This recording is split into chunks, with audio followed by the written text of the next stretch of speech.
నమస్కారం. సిటీ కృష్ణ తేజ వార్తలకు స్వాగతం. వార్తల్లోని ముఖ్యాంశాలను చూద్దాం.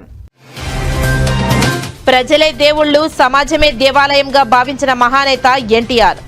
తిరుపతిలో ఘనంగా విశ్వవిఖ్యాత నట సార్వభౌమ మాజీ ముఖ్యమంత్రి ఎన్టీఆర్ వర్ధంతి వేడుకలు. తెలుగువారి ఆత్మగౌరవాన్ని ప్రపంచవ్యాప్తంగా చాటిన ఘనత ఎన్టీఆర్దే. చిత్తూరు, శ్రీకాళహస్తిలో ఘనంగా మాజీ ముఖ్యమంత్రి ఎన్టీఆర్ వర్ధంతి వేడుకలు. ఎన్టీఆర్ విగ్రహానికి పాలాభిషేకం చేసిన టీడీపీ శ్రేణులు. అభివృద్ధికి ఆమడ దూరంలో పిల్లమేడు గిరిజన కాలనీ. ఊరి గుడిసెల్లో తలదాచుకుంటున్న పుత్రులు. గిరి పుత్రులకు గూడు కావాలని ఆవేదన. సిటీ కృష్ణ తేజ ఛానల్ ప్రత్యేక కథనం. శ్రీకాళహస్తిలో శాస్త్రోక్తంగా తై అమావాస్య ఉత్సవం.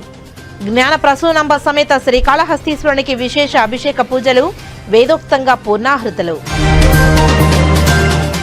ఇక వార్తల్లోని వివరాలను చూద్దాం. మీకోసం కాల్ సెంటర్ 1100 సేవలను వినియోగించుకోవాలని తిరుపతి జిల్లా కలెక్టర్ డాక్టర్ ఎస్ వెంకటేశ్వర్ ఆదివారం ఒక ప్రకటనలో తెలిపారు. అర్జీదారులు దాఖలు చేసిన తమ అర్జీలు ఇప్పటికీ పరిష్కారం కాకపోయినా లేదా తమ ఫిర్యాదులకు సంబంధించిన సమాచారం తెలుసుకోవడానికి 1100 నెంబర్కు కాల్ చేయవచ్చునని తెలిపారు. అర్జీదారులు వారి యొక్క అర్జీలు నమోదు చేసుకోవడానికి వెబ్సైట్లో వారి యొక్క అర్జీలు నమోదు చేసుకోవచ్చునని తెలిపారు. ప్రజలు ఈ అవకాశాన్ని సద్వినియోగం చేసుకోవాలని, తమ సమస్యలకు పరిష్కారం పొందాలని జిల్లా కలెక్టర్ విజ్ఞప్తి చేశారు. అలాగే ఈ నెల జనవరి 19వ తేదీన సోమవారం తిరుపతి కలెక్టరేట్లో ప్రజా సమస్యల పరిష్కార వేదిక, public grievance red cell system PGRS కార్యక్రమం నిర్వహించడం జరుగుతుందని జిల్లా కలెక్టర్ తెలిపారు. ప్రజా సమస్యల పరిష్కార వేదిక కార్యక్రమాన్ని కలెక్టరేట్లో ఉదయం 10 గంటల నుంచి మధ్యాహ్నం 2 గంటల వరకు నిర్వహించడం జరుగుతుందని, ఈ కార్యక్రమంలో అన్ని శాఖల జిల్లా అధికారులు పాల్గొంటారని తెలిపారు. ప్రజా సమస్యల పరిష్కార వేదిక కార్యక్రమంలో తమ వివరాలతో పాటు వారి సమస్యలకు సంబంధించిన అర్జీలను అందజేయాలని తెలిపారు. అర్జీదారులు గతంలో ఇచ్చిన అర్జీలకు సంబంధించిన స్లిప్లను తీసుకురావాలని సూచించారు. సమస్య పరిష్కారం అయినప్పుడు ఫోన్కి మెసేజ్ వస్తుందని, అర్జీదారులు వారి ఫోన్ను చెక్ చేసుకోవాలని తెలిపారు. నోటీసులు, ఎండార్స్మెంట్లు వాట్సాప్లో పంపిస్తున్నామని తెలిపారు. ఎండార్స్మెంట్ బై రిజిస్ట్రేషన్ పోస్ట్ మీరు ఇస్తున్న అడ్రస్కు పంపిస్తున్నామని తెలిపారు. అర్జీ ఇచ్చేటప్పుడు దానికి కరెక్ట్గా దానిని పూరించాలని తెలిపారు. రిపీటెడ్ అర్జీలు పాత రసీదుకు తీసుకురావాల్సిందని, జిల్లా ప్రజలకు PGRS కార్యక్రమాన్ని సద్వినియోగం చేసుకోవాలని కలెక్టర్ కోరారు. ప్రతి సోమవారం నగరపాలక సంస్థ కార్యాలయంలో నిర్వహించే డయల్ యువర్ కమిషనర్ ప్రజా ఫిర్యాదుల పరిష్కార వేదిక కార్యక్రమాలను ప్రజలు సద్వినియోగం చేసుకోవాలని నగరపాలక సంస్థ కమిషనర్ నారపరెడ్డి మౌర్య ఒక ప్రకటనలో తెలిపారు. తిరుపతి నగరపాలక సంస్థ కార్యాలయంలో జనవరి 19వ తేదీ సోమవారం ఉదయం 10 గంటల నుండి మధ్యాహ్నం 2 గంటల వరకు ప్రజా ఫిర్యాదుల పరిష్కార వేదిక కార్యక్రమం, 10 గంటల 30 నిమిషాల నుండి 11 గంటల 30 నిమిషాల వరకు డయల్ యువర్ కమిషనర్ కార్యక్రమం జరుగుతుందని తెలిపారు. ఫోన్ ద్వారా ఫిర్యాదులు చేసేవారు 0877227208కి కాల్ చేసి మాట్లాడవచ్చునని, ఈ కార్యక్రమాలను సద్వినియోగం చేసుకోవాల్సిందిగా తిరుపతి ప్రజలకు కమిషనర్ నారపరెడ్డి మౌర్య తెలియజేశారు. అర్జీదారులు వినతిపత్రంతో పాటు ఆధార్ కార్డును జతపరిచి పనిచేయు ఫోన్ నెంబర్లను పొందుపరచాలని కమిషనర్ తెలిపారు. తిరుచానూరు శ్రీ పద్మావతి అమ్మవారి ఆలయంలో జనవరి 20న కోయిల్ ఆళ్వార్ తిరుమంజనం ఘనంగా నిర్వహించనున్నారు.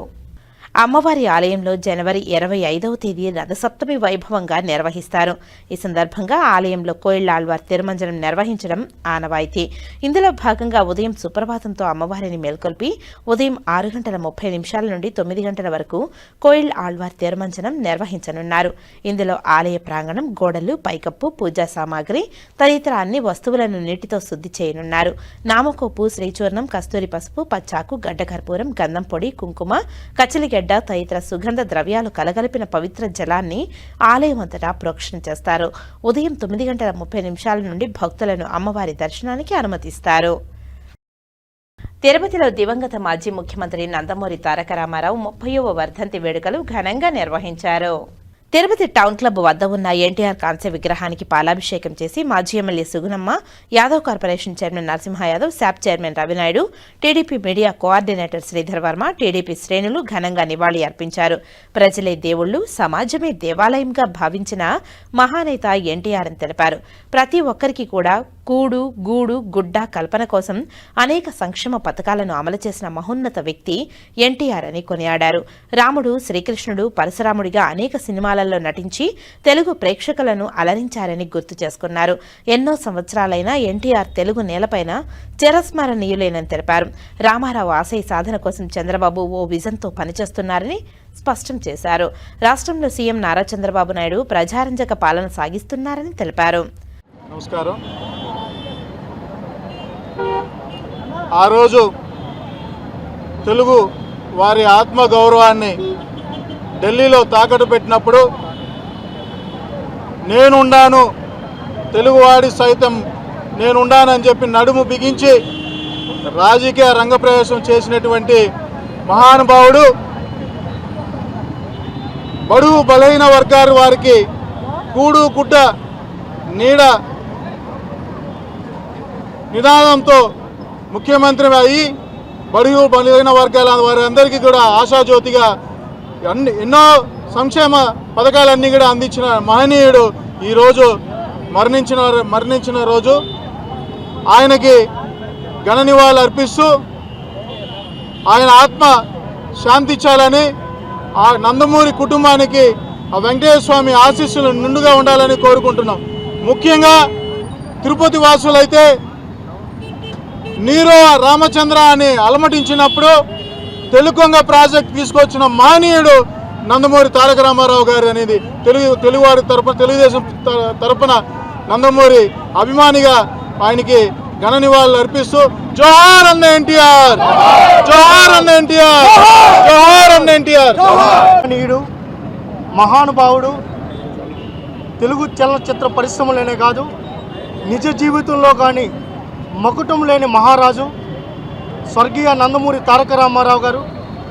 ఆయన మరణించిన రోజుగా ఈరోజు తెలుగు జాతి భావించడం లేదు. ప్రతి తెలుగువారి గుండెల్లో నందమూరి తారక రామారావు గారు కొలువై ఉన్నారు. ఈరోజు బడుగు బలహీన వర్గాలకు ఈరోజు గౌరవప్రదంగా ముందుకెళ్తున్నారన్న. ఈరోజు 33% మహిళా రిజర్వేషన్ మాట్లాడుకుంటున్నాం. అయితే ఆ రోజే నందమూరి తారక రామారావు గారు మహిళలకు గౌరవం ఉండాలి, మహిళలకు చట్టబద్ధత ఉండాలి, ఆస్తిలో సమాన హక్కు ఉండాలని ఆ రోజే ఆలోచించారు.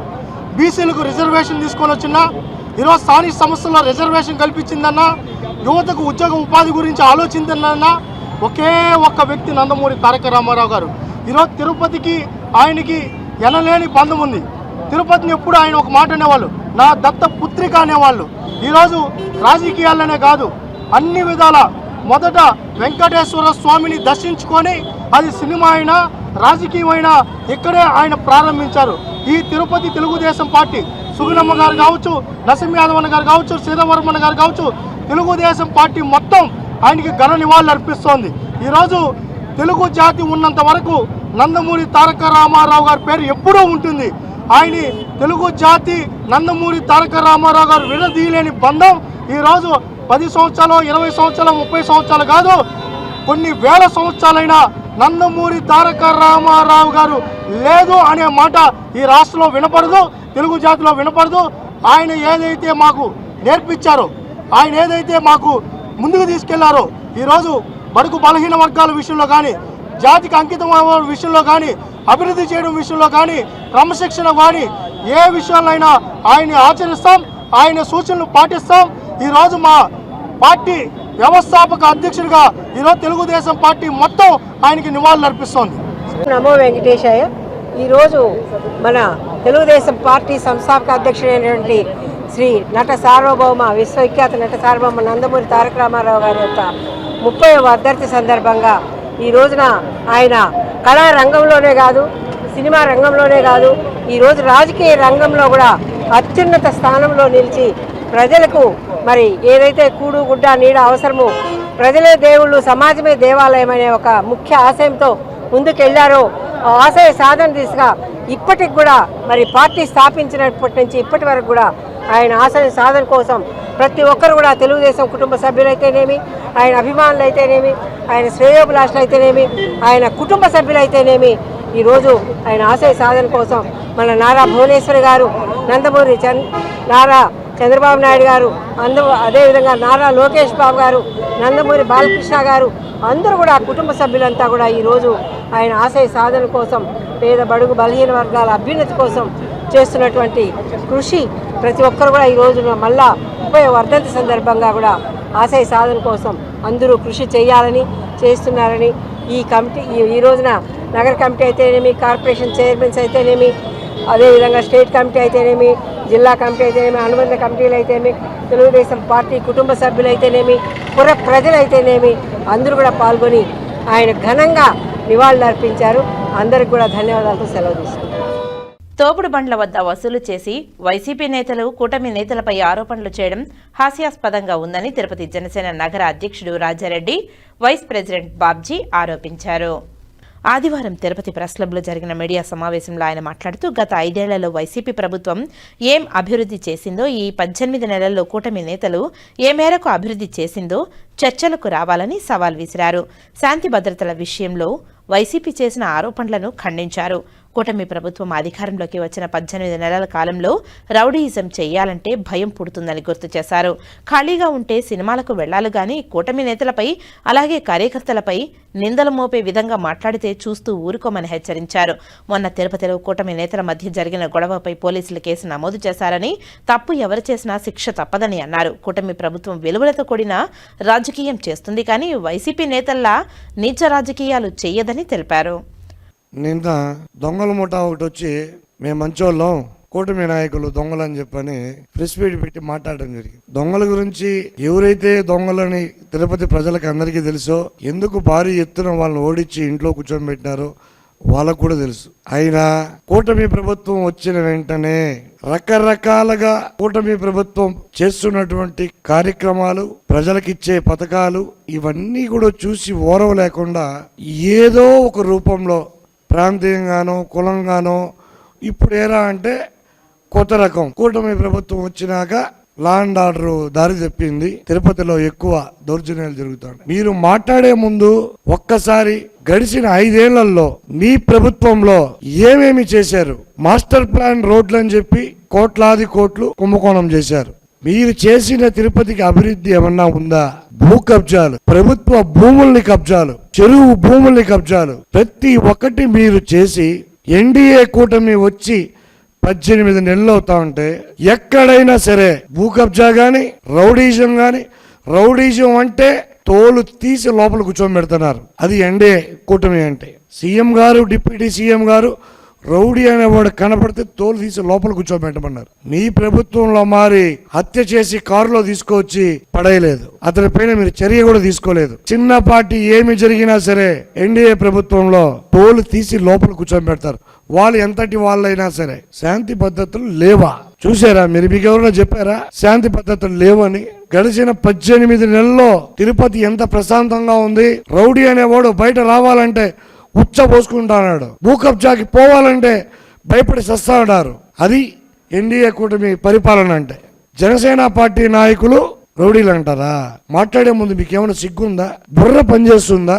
జనసేన పార్టీ నాయకులు అంటే సిద్ధాంతాలకి ఒక క్రమశిక్షణ కలిగిన నాయకులు. ఒక బస్టాండ్ లో ఒక బ్యానర్ వల్ల గొడవ జరిగితే ఆ యొక్క హోటల్ స్టాఫ్, పక్కన ఉన్న వాళ్ళ స్టాఫ్, బయట నుంచి వచ్చి పనిచేసే వాళ్ళు కొట్టుకున్నారు. దానిపైన వెంటనే తక్షణమే పోలీస్ యంత్రాంగం దిగింది.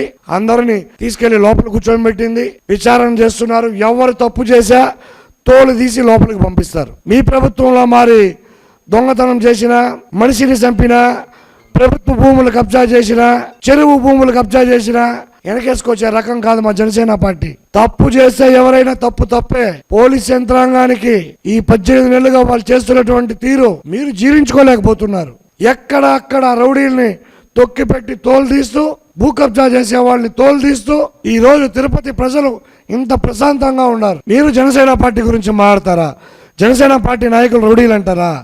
ఒక్కరిని చూపించండి. మీరు జనసేన పార్టీ నాయకులు కబ్జా చేశారు, రౌడీజం చేశారు. రౌడీలు, గూండాలు, హంతకులు మీ పార్టీలో పెట్టుకొని మీరు రౌడీజం చేస్తా నిన్న మాట్లాడిన వ్యక్తులు ప్రతి ఒక్కరు ఎవరెవరు ప్రభుత్వ భూమి ఎంత కబ్జా చేస్తున్నారో ఓపెన్ గా నా ముందర కూర్చోగలుగుతారా? మీడియా సమక్షంలో నేను రెడీ. నేను మాట్లాడిన పెద్ద మనుషులకు చెప్తున్నా, మీరు ఎక్కడెక్కడ భూములు కబ్జా చేశారో, ఎక్కడెక్కడ ప్రభుత్వ భూములు తక్కువకు కొట్టేసి లీజు పేరును మోసం చేసి బిల్డింగులు కట్టుకున్నారో ఇవన్నీ నేను సాక్ష్యాధారాలతో పాటు చూపించడానికి నేను రెడీ. మీరు సిద్ధంగా ఉన్నారా? మీకు ఆ దమ్ము ధైర్యం ఉంటే రండి. ఇదే మీడియా సమక్షంలో కూర్చుందాం. జనసేన వాడు ఎవరు ఎక్కడ ఏమి కబ్జా చేశారో, ఎవరికి ఏ బిల్డింగ్ ఉందో చూపించండి.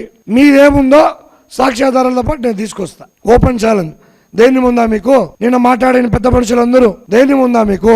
18 నెలలుగా అంట ఎమ్మెల్యే ఆర్ఎన్ శ్రీనివాసులు గారు గెలిచినప్పటి నుంచి వర్గ విభేదాలు ఎక్కువైపోయి మాట్లాడే ముందు ఆలోచించుకోవాలి. పవిత్ర పుణ్యక్షేత్రం తిరుపతి. ఈ తిరుపతిలో తిరుపతి వాసులు ప్రశాంతంగా ఉండాలని అనునిత్యం సీఎం గారు, డిప్యూటీ సీఎం గారు, ఎమ్మెల్యే గారు, కూటమి నాయకులు అందరూ ఎక్కడ ఏ తప్పు జరిగా నిర్దాక్షిణంగా వాళ్ళు ఏ పార్టీ వాళ్ళైనా సరే తప్పు చేస్తే లోపల కూర్చోబెట్టండి అని చెప్పి ప్రతి ఒక్క అధికారులకి ఆదేశాలు ఇవ్వడం జరిగింది. మీకు మసాలా లేకపోతే మీ దగ్గరికి ఎవరన్నా వచ్చారా?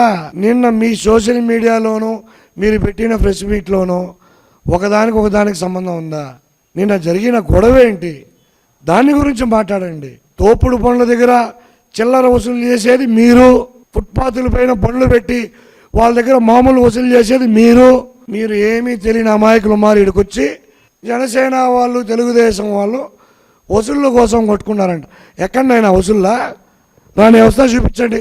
నాతో పాటు అధికారులు అందరూ వస్తారు. అదే అధికారులు నేను మీ పైకి తీసుకొస్తే, మీరు చేసిన కబ్జాలు తీసుకొస్తా, మీరు రాగలుగుతారా? మీ పై నాయకులు రాగలుగుతారా మీకు మద్దతుగా? పోనీ మీరే వస్తారా? ఇదే ప్రెస్ క్లబ్లో కూర్చుందాం. ఎవరెవరు చరిత్ర ఎంత ఉందో చరిత్ర మొత్తం నేను తెస్తా. మా చరిత్రలు ఏమున్నాయి మీరు దండి. 18 నెలల్లో జనసేన వాళ్ళు, కూటమి నాయకులు ఏం చేశారో మీరు రండి. మీరు గత 5 ఏళ్ళు చేసిన మొత్తం చరిత్ర మొత్తం నేను తీసుకొస్తా. మీడియా సమక్షంలో కూర్చుందాం. మొత్తం నేను వీడియో తీసుకొచ్చా. మీరు ఎక్కడెక్కడ కబ్జా చేసింది, చెరువులో ఎవరెవరు ఎన్నెన్ని ఫ్లాట్లు ఉన్నాయి, ఎవరెవరు ఎన్నెన్ని రూములు కట్టుకున్నారు, ఆటో నగర్ లో ఎన్నెన్ని ప్రభుత్వ భూములు కబ్జా చేసుకున్నారు, పొరలగుంటలో ఎవరెవరు ఎన్నెన్ని భూములు కబ్జా చేసుకున్నారు, బస్టాండ్ లో ఆటో వాళ్ళు మాఫియా అంట. ఆ ఆటో వాళ్ళ మాఫియా చేసేదే మీ నాయకుడు. ఆటో వాళ్ళ దగ్గర దౌర్జన్యంగా వసూలు చేసేదే మీ నాయకుడు. జనసేన వాళ్ళు ఎవరున్నారు అక్కడ? బస్టాండ్ మొత్తం ఆటోలు మొత్తం కంట్రోల్లో పెట్టుకొని ఆటో వాళ్ళ దగ్గర మామూలు వసూలు చేసేదే మీ నాయకులు. కాదంటారా? నేను తీసుకొస్తా ఎవిడెన్స్. మా వాళ్ళు ఎవరు తీసుకుంటున్నారో బస్టాండ్ లో మీరు తీసుకురండి.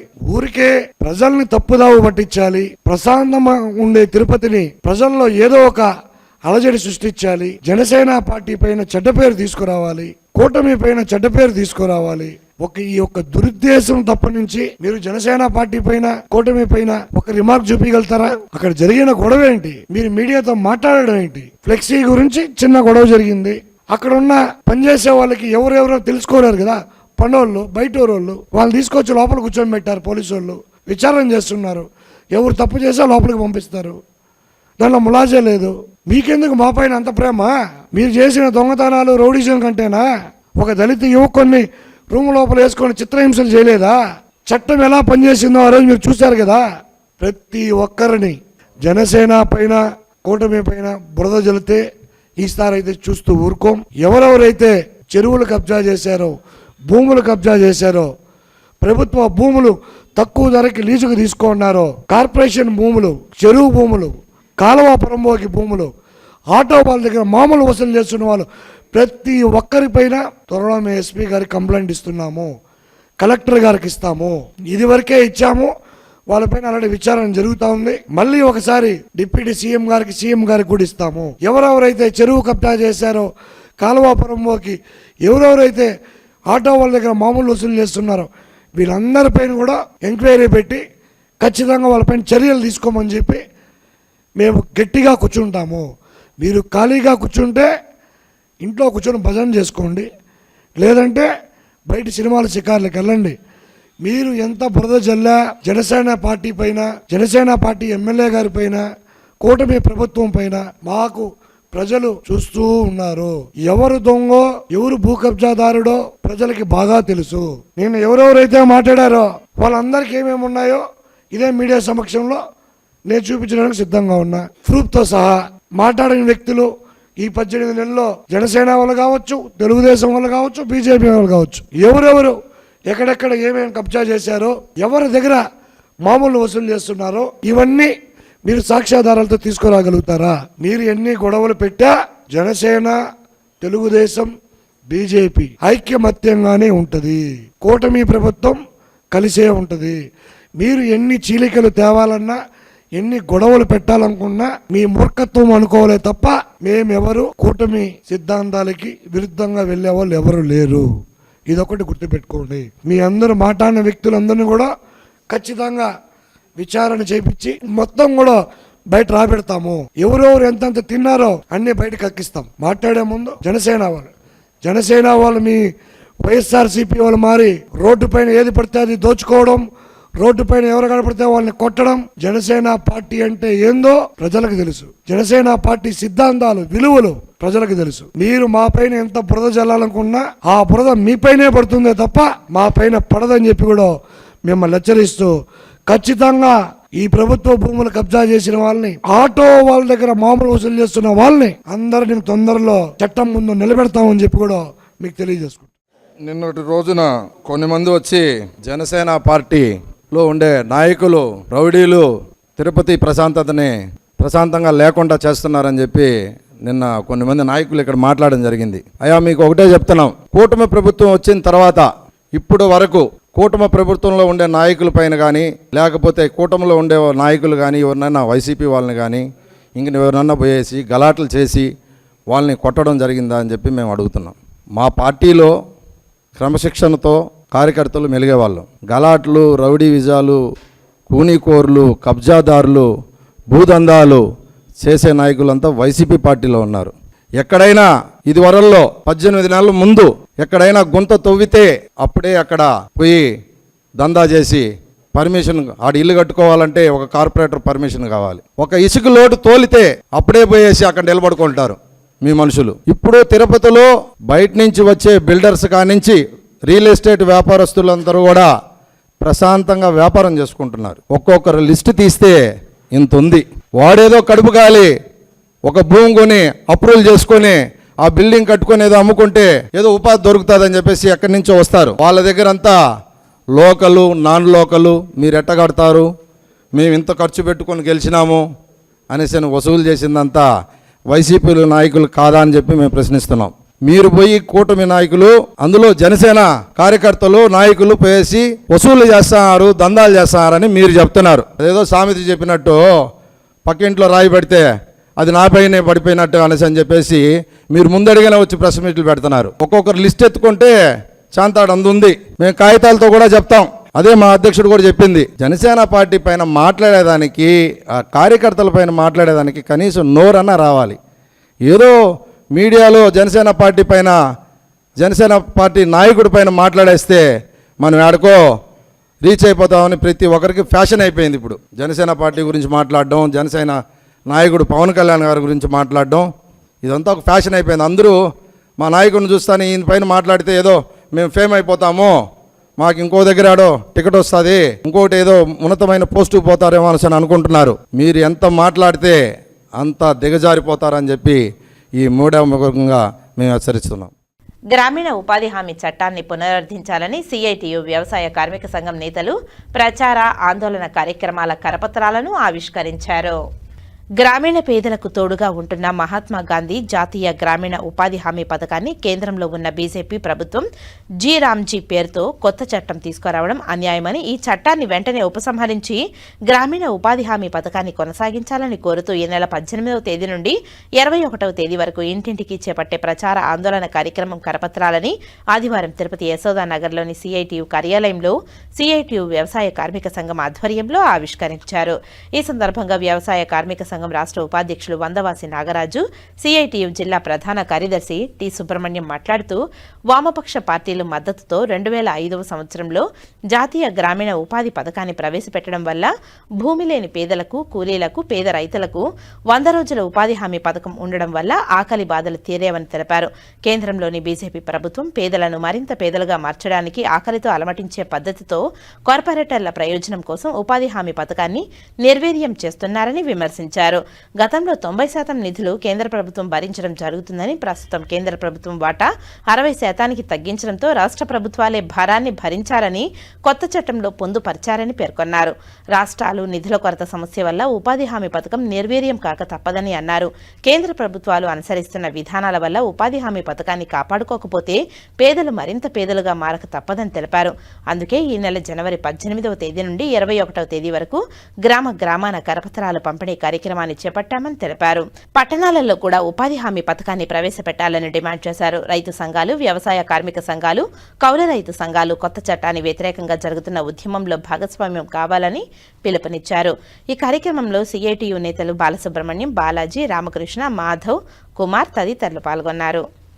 మహాత్మా గాంధీ గ్రామీణ ఉపాధి హామీ పథకాన్ని జీరాంజీ ఉపాధి హామీ పథకంగా మార్చేసి నిర్వీర్యం చేస్తున్న బీజేపీ కుట్రలకు వ్యతిరేకంగా ఈరోజు సిఐటియు, వ్యవసాయ కార్మిక సంఘం, రైతు సంఘాల ఆధ్వర్యంలో ఈరోజు నుంచి దాదాపు 23వ తేదీ దాకా పెద్ద ఎత్తున ప్రచార క్యాంపెయిన్ని నిర్వహించాలని చెప్పేసి దేశవ్యాప్తంగా కమిటీలు నిర్ణయించి ప్రయత్నం చేస్తున్నాయి. ఈ ప్రయత్నానికి 50 మంది ప్రజలు సహకారాన్ని అందించాలని చెప్పి విజ్ఞప్తి చేస్తున్నాం. ఉపాధి హామీ పథకంలో మొత్తం ఈరోజు ఈ బీజేపీ దీన్ని ఎట్లా ఎత్తేయాలని ఆలోచన చేస్తూ దానికి తూట్లు పొడిచే కార్యక్రమాన్ని, ఒక గ్యారంటీగా పని కల్పించకపోతే కోర్టుకు పోయే అవకాశాన్ని తొలగించేసి ఇది ఒక స్కీమ్ లాగా మార్చేయడము, మొత్తం నిధులని గతంలో 90% కేంద్ర ప్రభుత్వం, 10% రాష్ట్ర ప్రభుత్వాలు ఉంటే ఈరోజు 40% రాష్ట్ర ప్రభుత్వాలు అని చెప్పి మార్చి రాష్ట్ర ప్రభుత్వాలకి భారంగా మేము మార్చేసిన పరిస్థితి ఇది చాలా దుర్మార్గమైన విషయం. ఇప్పటికే రాష్ట్రాలు చాలా తీవ్రమైన ఆవేదనతో, నిధులు లేమితో చాలా ఇబ్బంది పడుతున్న పరిస్థితిలో ఇది ఘోరమైన కార్యక్రమం. మొత్తం ఇప్పటికే అనేక ప్రాంతాల్లో మన ముఖ్యమంత్రి కూడా వెళ్ళి మొత్తం మీరే భరించండి అని చెప్పి చెప్పాల్సిన పరిస్థితి వచ్చిందంటే ఎంత దుర్మార్గంగా ఉంటుందో మనం అర్థం చేసుకోవచ్చు. మహాత్మా గాంధీ హత్య చేసిన ఈ ఆర్ఎస్ఎస్ బీజేపీ వాళ్ళు ఈరోజు గాంధీ పేరుని తొలగించడం అనేది, ఆ పేరు తొలగించడంతో పాటు దాంతో ఉన్న చట్టాన్ని పూర్తిగా నిర్వీర్యం చేయడం అనేది మనకు కనిపిస్తూ ఉంది. ఈరోజు మేము కోరుతున్నాం ఉపాధి హామీ పథకాన్ని పట్టణాలు కూడా విస్తరించాలి. చిన్న చిన్న మున్సిపాలిటీలు, నగరాలు ఈరోజు శానిటేషన్ కానీ పారిశుద్ధ్యం పూర్తిగా దెబ్బతినిపోయిన ఈ పరిస్థితుల్లో దీన్ని అర్బన్ ప్రాంతాలకు కూడా విస్తరించాల్సిన అవసరం ఉంది. కేరళ లాంటి రాష్ట్రాల్లో ఈరోజు పట్టణాల్లో కూడా ఈ ఉపాధి హామీ పథకాన్ని అమలు చేసే విస్తరించడం అనేది జరిగింది. అదే రకంగా దేశవ్యాప్తంగా ఈ పథకంలో పట్టణాలకు కూడా విస్తరించాల్సిన అవసరం ఉంది. అదే రకంగా ఈరోజు బాగా పనులున్న పీరియడ్లో ఈరోజు ఉపాధి హామీ కల్పించకూడదు అన్నారు. అంటే కూలీలు గొంతుకు వస్తారా అని చెప్పి నేను అడుగుతాను. కూలీలకి ఎప్పుడైతే డిమాండ్ ఉంటుందో వాళ్ళ కాస్త కూలి పెరుగుతుంది, వాళ్ళ యొక్క పరిస్థితులు మెరుగుతాయి. మీరు రైతులకేమో గిట్టుబాటు ధర ఇవ్వరు, రైతులకేమో మొత్తం కూడా అమలు చేయరు మీరు ఇచ్చిన హామీలు, వాళ్ళ గొంతులు ఒక పైపుకి వస్తూ కూలీల మీద పడి రైతులు ఇబ్బంది పడేట్టుగా ఈరోజు కూలీలకి వాళ్ళ యొక్క వృత్తి దెబ్బతీసే పరిస్థితి ఉంది. ఇది దుర్మార్గమైన స్కీము. దీనికి సంబంధించి అందరూ కూడా వ్యతిరేకించాలని మన రాష్ట్ర ప్రభుత్వం కానీ లేదా జగన్మోహన్ రెడ్డి కానీ వీళ్ళందరూ కూడా ముందుకు వచ్చి వ్యతిరేకించాల్సిన అవసరం ఉంది. ఇట్లా లేకపోతే మన యొక్క ఈరోజు గణతంత్ర సెక్యులర్ దేశాన్ని పూర్తిగా మనం అవుతాం. ఇది ఒక సమాఖ్య స్ఫూర్తికే భిన్నంగా ఉంది. అందువల్ల ఇమీడియట్గా ఈ యొక్క జీరాంజీ పథకాన్ని రద్దు చేసి మహాత్మా గాంధీ గ్రామీణ ఉపాధి హామీ పథకాన్ని కొనసాగించాల్సిన అవసరం ఉంది.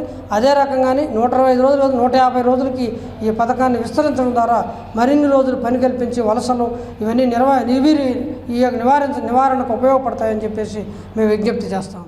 వామపక్ష పార్టీల ఒత్తిడితో భూమి లేని పేదలకి, నిరుపేదలకి, ఆకలితో అలమటించే వారికి వలసను నివారించడం కోసం 2005వ సంవత్సరంలో గ్రామీణ ఉపాధి హామీ పథకాన్ని ప్రవేశపెట్టడం జరిగింది.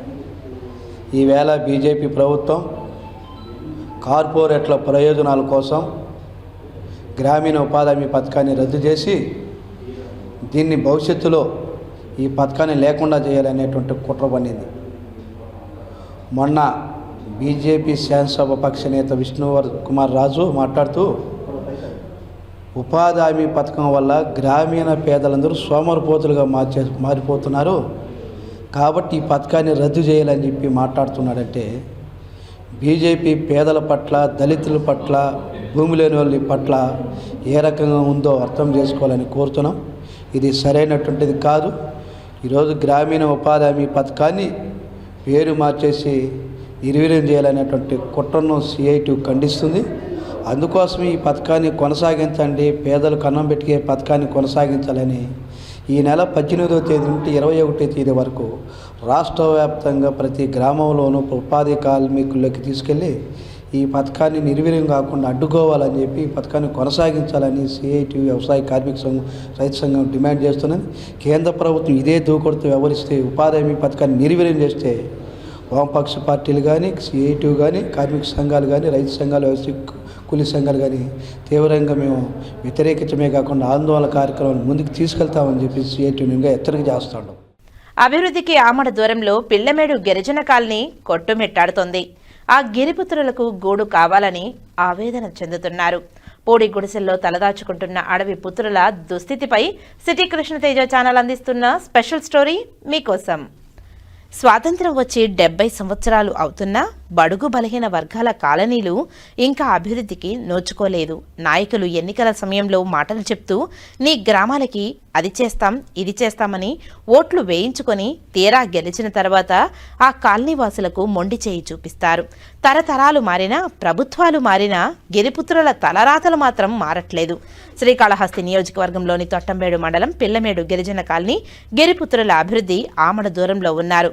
చుట్టూ పూరి గుడిసెలే, శాశ్వత గృహాలు లేక ఇబ్బందులు పడుతున్నారు. స్వాతంత్ర్యం వచ్చి 79 సంవత్సరాలు పూర్తవుతున్నా ఇంకా పేదరికం వెంటాడుతూనే ఉంది. పూరి గుడిసెల్లో మగ్గుతున్నారు. పల్లెమేడు పంచాయతీలో ఉన్న ఎస్టీ కాలనీలోని పల్లెమేడు గ్రామంలో గిరిజనులు నేటికి శాశ్వత గృహాలు లేక పూరి గుడిసెలు వేసుకుని జీవనం సాగిస్తున్నారు. సరైన రోడ్లు లేక ఇరుకు సందుల్లో పూరి గుడిసెల్లో జీవనం సాగిస్తూ తమకు శాశ్వత గృహాలు ఇప్పించండి మహాప్రభో అంటూ అధికారులను అర్థిస్తున్నారు. కనీసం అధికారులు వీరిని పట్టించుకున్న పాపాన పోవడం లేదు. వీరు ఇప్పటికీ దాదాపు 60 పూరి గుడిసెల్లో జీవనం సాగిస్తున్నారు. పేదరిక నిర్మూలన తమ ప్రభుత్వం పూర్తి స్థాయిలో సఫలమైందని చెప్పుకుంటున్న ప్రజా ప్రతినిధులు ఈ కాలనీ వైపు చూస్తే ఇంకా పేదరికం ఈ గిరిజన కాలనీలో కళ్లకు కట్టినట్టు కనిపిస్తుంది. ఇప్పటికైనా ప్రజా ప్రతినిధులు, ప్రభుత్వ అధికారులు స్పందించి ఈ గిరిజనులకు పూర్తి స్థాయి శాశ్వత గృహాలు నిర్మించాలని గిరిజనులు తమ ఆవేదనను తెలియజేస్తున్నారు. మాది ఎస్టీ కాలనీ, మా పిల్లమేడు, మాకు గుడిసెలు వేస్తున్నారు. పూరి గుడిసెలు వేసుకున్నాము. ఉరుపులు ఇల్లులు మా కాలనీ రాలేదు. మాకు రోడ్లు రాలేదు. నీళ్ళు వేస్తున్నారు, కొలాయిలు వేస్తున్నారు, కరెంటు పెట్టినారు. అయితే మాకు ఇల్లు అంతా ఉరుపులే. మాకు ఇల్లులు కావాలి, రూములు కట్టించాలి, మాకు రోడ్లు పోయించాలి సార్. శ్రీకాళహస్తిలో ఎన్టీఆర్ వర్ధంతి వేడుకలు ఘనంగా నిర్వహించారు. శ్రీకాళహస్తి పట్టణంలోని ఎన్టీఆర్ సర్కిల్ వద్ద ఎన్టీఆర్ 30వ వర్ధంతి వేడుకలు ఘనంగా నిర్వహించారు. ఈ కార్యక్రమానికి ఎమ్మెల్యే బొజ్జల సుధీర్ రెడ్డి తల్లి బొజ్జల బృందమ్మ ముఖ్య అతిథిగా పాల్గొన్నారు. ముందుగా ఎన్టీఆర్ విగ్రహానికి పాలాభిషేకం చేసి ఎన్టీఆర్ వర్ధిల్లాలి, జోహార్ ఎన్టీఆర్ అంటూ నినాదాలు చేశారు. ఈ సందర్భంగా బొజ్జల బృందమ్మ మాట్లాడుతూ మహిళలకు 30% రిజర్వేషన్ కల్పించిన ఘనత ఎన్టీఆర్కి దక్కుతుందని తెలిపారు. ఎన్టీఆర్ ఆశయాలకు అనుగుణంగా ముఖ్యమంత్రి నారా చంద్రబాబు నాయుడు, ఎమ్మెల్యే బొజ్జల వెంకట సుధీర్ రెడ్డి ముందుకు కొనసాగుతున్నారని తెలిపారు. తెలుగుదేశం పార్టీతోనే మహిళలు అన్ని రంగాలలో అభివృద్ధి చెందుతున్నారని తెలిపారు. ఈ కార్యక్రమంలో టీడీపీ నాయకులు విజయ్ కుమార్, చెంచయ్య నాయుడు, సుబ్బయ్య తదితరులు పాల్గొన్నారు. ఎప్పటికీ శాశ్వతంగా ఉండే ఇది, కానీ ఆయన సిద్ధాంతాలు అవన్నీ మనం మర్చిపోలేనేటివి. మహిళలకి చాలా చేశారు. మహిళలకి 30% ఇవ్వడం, మహిళలకి డ్వాక్రా గ్రూప్స్ లో పెట్టడం, వాళ్ళకు ఒక ఆదాయం పెంచడం, ఇది ఎప్పుడూ లేదు, అసలు ఎక్కడ దేశంలోనే లేదు. ఇక్కడ మన ఆంధ్రదేశంలో రామారావు గారు ఇంప్లిమెంట్ చేసిన తర్వాత మిగతా రాష్ట్రాల్లో కూడా వాళ్ళు ఇంప్లిమెంట్ చేశారు. 2 రూపాయల బియ్యం అనేది కల్లో కూడా ఎవరు ఊహించలేదు ఆ రోజుల్లో. ఆయన చీఫ్ మినిస్టర్ గా ఉండి 2 రూపాయల బియ్యం ఇవ్వడం అనేది, 2 రూపాయలైనా ఆ టైంలో ఎక్కువే, కానీ ఆయన దాన్ని బాగు చేసి ప్రతి ఒక్కరికి కుటుంబానికి 5 కిలోల నుండి మొదలు పెట్టారు. ఈ రోజు ఒక్కొక్క మనిషికి 5 కిలోల లెక్కనిస్తున్నారు. ఈ రోజు 5 మంది ఉన్నా 10 మంది ఉన్నా అందరి వాళ్ళకి కూడా 5 కిలోలు ఇస్తున్నారు. అది వాళ్ళకి నెలకు సరిపోయేంత ఇది. ఎందుకంటే భోజనానికి లేని కుటుంబాలు కూడా చాలా ఉన్నాయని గ్రహించిన వారు రామారావు గారు. ఆ రోజు తీసుకున్న నిర్ణయం ఈ రోజు ప్రతి ఒక్కరి ఇంట్లో కూడా అందరూ కూడా భోంచేస్తున్నారు. కానీ ఆయన గురించి చెప్పాలంటే మాకు మాటలు లేవు. ఎందుకంటే ఆయన దగ్గర నేను లోకేష్ బాబు పుట్టినప్పుడు చూశాను, వాళ్ళ ఇంటికి వెళ్ళినప్పుడు. ఆయన టీవీ, ఆయన మనిషి ఎట్టుంటారంటే నేను చెప్పలేను. అదే రకంగా పార్టీని తీసుకొచ్చారు. పార్టీలో కూడా కొన్ని విభేదాలు వస్తుంటాయి. అంటే కుటుంబం అంటే 5 ఏళ్ళు ఒక రకంగా ఉండవు కదా మనకి మనిషికి, అంటే రకరకాలు ఉంటాయి మా పార్టీలో కూడా. అవన్నీ కూడా కలిసికట్టుగా ఉంటారు. చూసేదానికేమో విభేదాలు ఉన్నట్టు అనిపిస్తుంది బయట వాళ్ళకి, కానీ కలిసికట్టుగా ఉండే పార్టీ తెలుగుదేశం పార్టీ. ఇది ఎక్కడ ఏమున్నా కూడా ప్రతి ఒక్కరూ కలుసుకొని చేసే పార్టీ ఇది. దేనికంటే ఆయన అట్లా ఒక పద్ధతిలో తీసుకొచ్చాడు పార్టీని. ఆయన ఎంత సిస్టమేటిక్ గా ఉండి రామారావు గారు వాళ్ళ కుటుంబాన్ని పైకి తీసుకొచ్చాడో, అదే రకంగా తెలుగుదేశం పార్టీని కూడా అదే రకంగా తీసుకొచ్చాడు.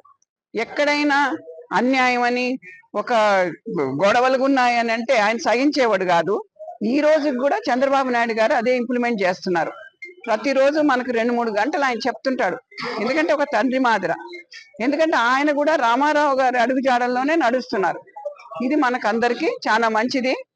నేను కోరేది ఒకటే, రామారావు గారు ఏ రకంగా సిస్టమేటిక్ గా ఉన్నారో ఈ కుటుంబ సభ్యులు కూడా అందరూ అదే మాదిరి ఉంటారని భావిస్తున్నాను. ఆయన్ని ఎప్పటికీ మేము మర్చిపోలేని వాళ్ళల్లో ఏళ్ల మీద లెక్క పెట్టే వాళ్ళంటే ప్రపంచంలో రామారావు గారు ఒకరు. జోహర్ రామారావు గారు. పద్మశ్రీ డాక్టర్ నందమూరి తారక రామారావు గారి 30వ వర్ధంతి సందర్భంగా ఈరోజు అమ్మగారి సమక్షంలో ఈరోజు పార్టీ ఆఫీస్ నందు ఘనంగా ఆయనకి నివాళులర్పించినాము. మరి ఆయన చేసిన సేవలు అనేది ప్రతి ఒక్కరికి తెలుసు. ప్రతి ఒక్కరు తెలుగు ప్రజలు ఎక్కడుంటారో వాళ్ళ గుండెల్లో ఆయన దైవమై ఉంటాడు. మరి ఆయన పౌరాణికాలు కానీ, సామాజికంగా కానీ, రాజకీయంగా కానీ చేసిన చిత్రాలన్నీ కూడా ఎన్నో ఉన్నాయి. కోట్ల సంపాదన కూడా వదిలిపెట్టి ఇంకా కూడా మన ఆంధ్ర రాష్ట్రంలో తెలుగు ప్రజలు ఇంకా భేద స్థితిలో ఉండాలని గ్రహించి ఆయన 9 నెలల కాలంలోనే పార్టీని పెట్టి తెలుగుదేశం పార్టీని నిరంతరం ఇప్పుడు 40-42 సంవత్సరాలుగా పార్టీకి ప్రజలు పట్టం కడుతున్నారంటే ఆయన చేసిన సేవలు. మరి ఆ రోజుల్లో కూడు గుడ్డ విద్యా వైద్యం లేని రోజుల్లో ఆయన ఎన్ని సంస్కరణలు తీసుకొచ్చి పేదవాళ్ళని కూడా అందరిని కూడా రాజకీయంగా భవిష్యత్తు కల్పించిన మహానుభావుడు ఎన్టీ రామారావు గారు. మరి ఆయన ఉన్నంత కాలం, తెలుగు ప్రజలు ఉన్నంత కాలం ప్రతి ఒక్కరి గుండెల్లో ఆయన స్థిరస్థాయిగా నిలబడిపోతాడు. ఆయనకి మరొకసారి ఘనంగా నివాళులు అర్పిస్తూ మరి అదే బాటలో నడుస్తున్న చంద్రబాబు నాయుడు గారు కూడా ఎంతో అభివృద్ధి చేస్తున్నాడు. ఈ గత 2019-2024 మధ్య కాలంలో మనకి గడ్డు కాలము.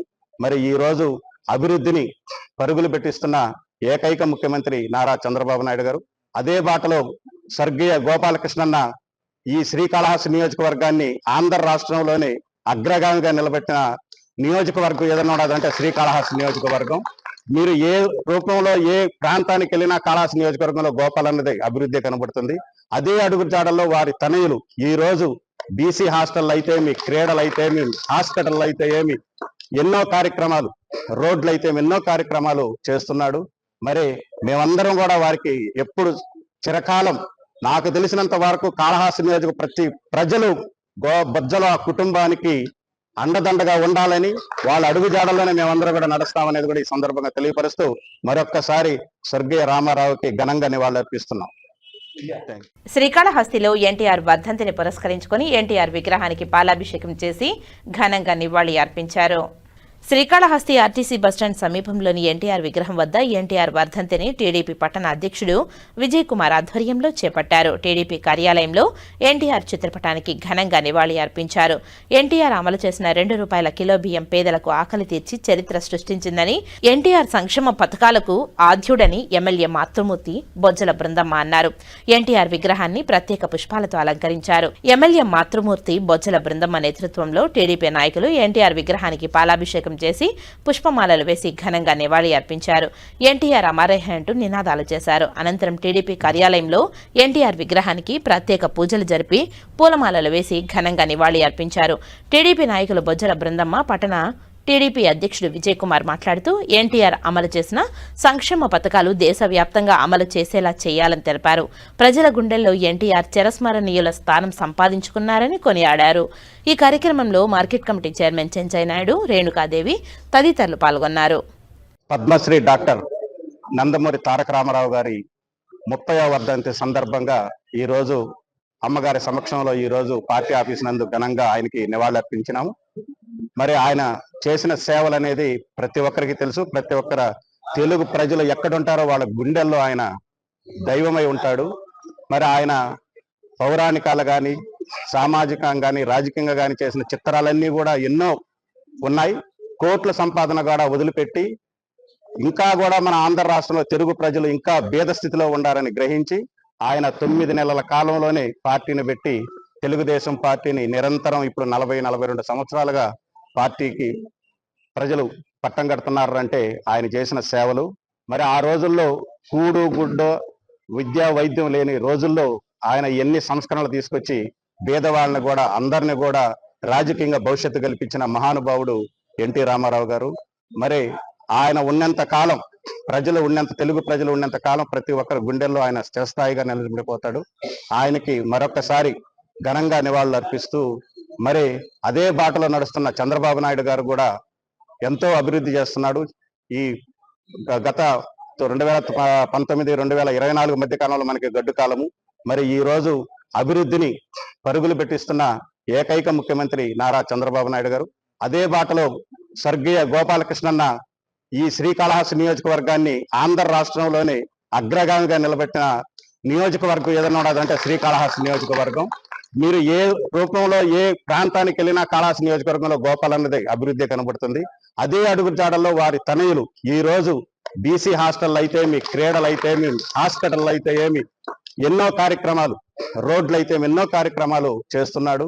మరి మేమందరం కూడా వారికి ఎప్పుడు చిరకాలం నాకు తెలిసినంత వరకు కాళహస్తి నియోజక ప్రతి ప్రజలు బొజ్జల కుటుంబానికి అండదండగా ఉండాలని వాళ్ళ అడుగుజాడల్లోనే మేమందరం కూడా నడుస్తామనేది కూడా ఈ సందర్భంగా తెలియపరుస్తూ మరొక్కసారి స్వర్గీయ రామారావుకి ఘనంగా నివాళులర్పిస్తున్నాం.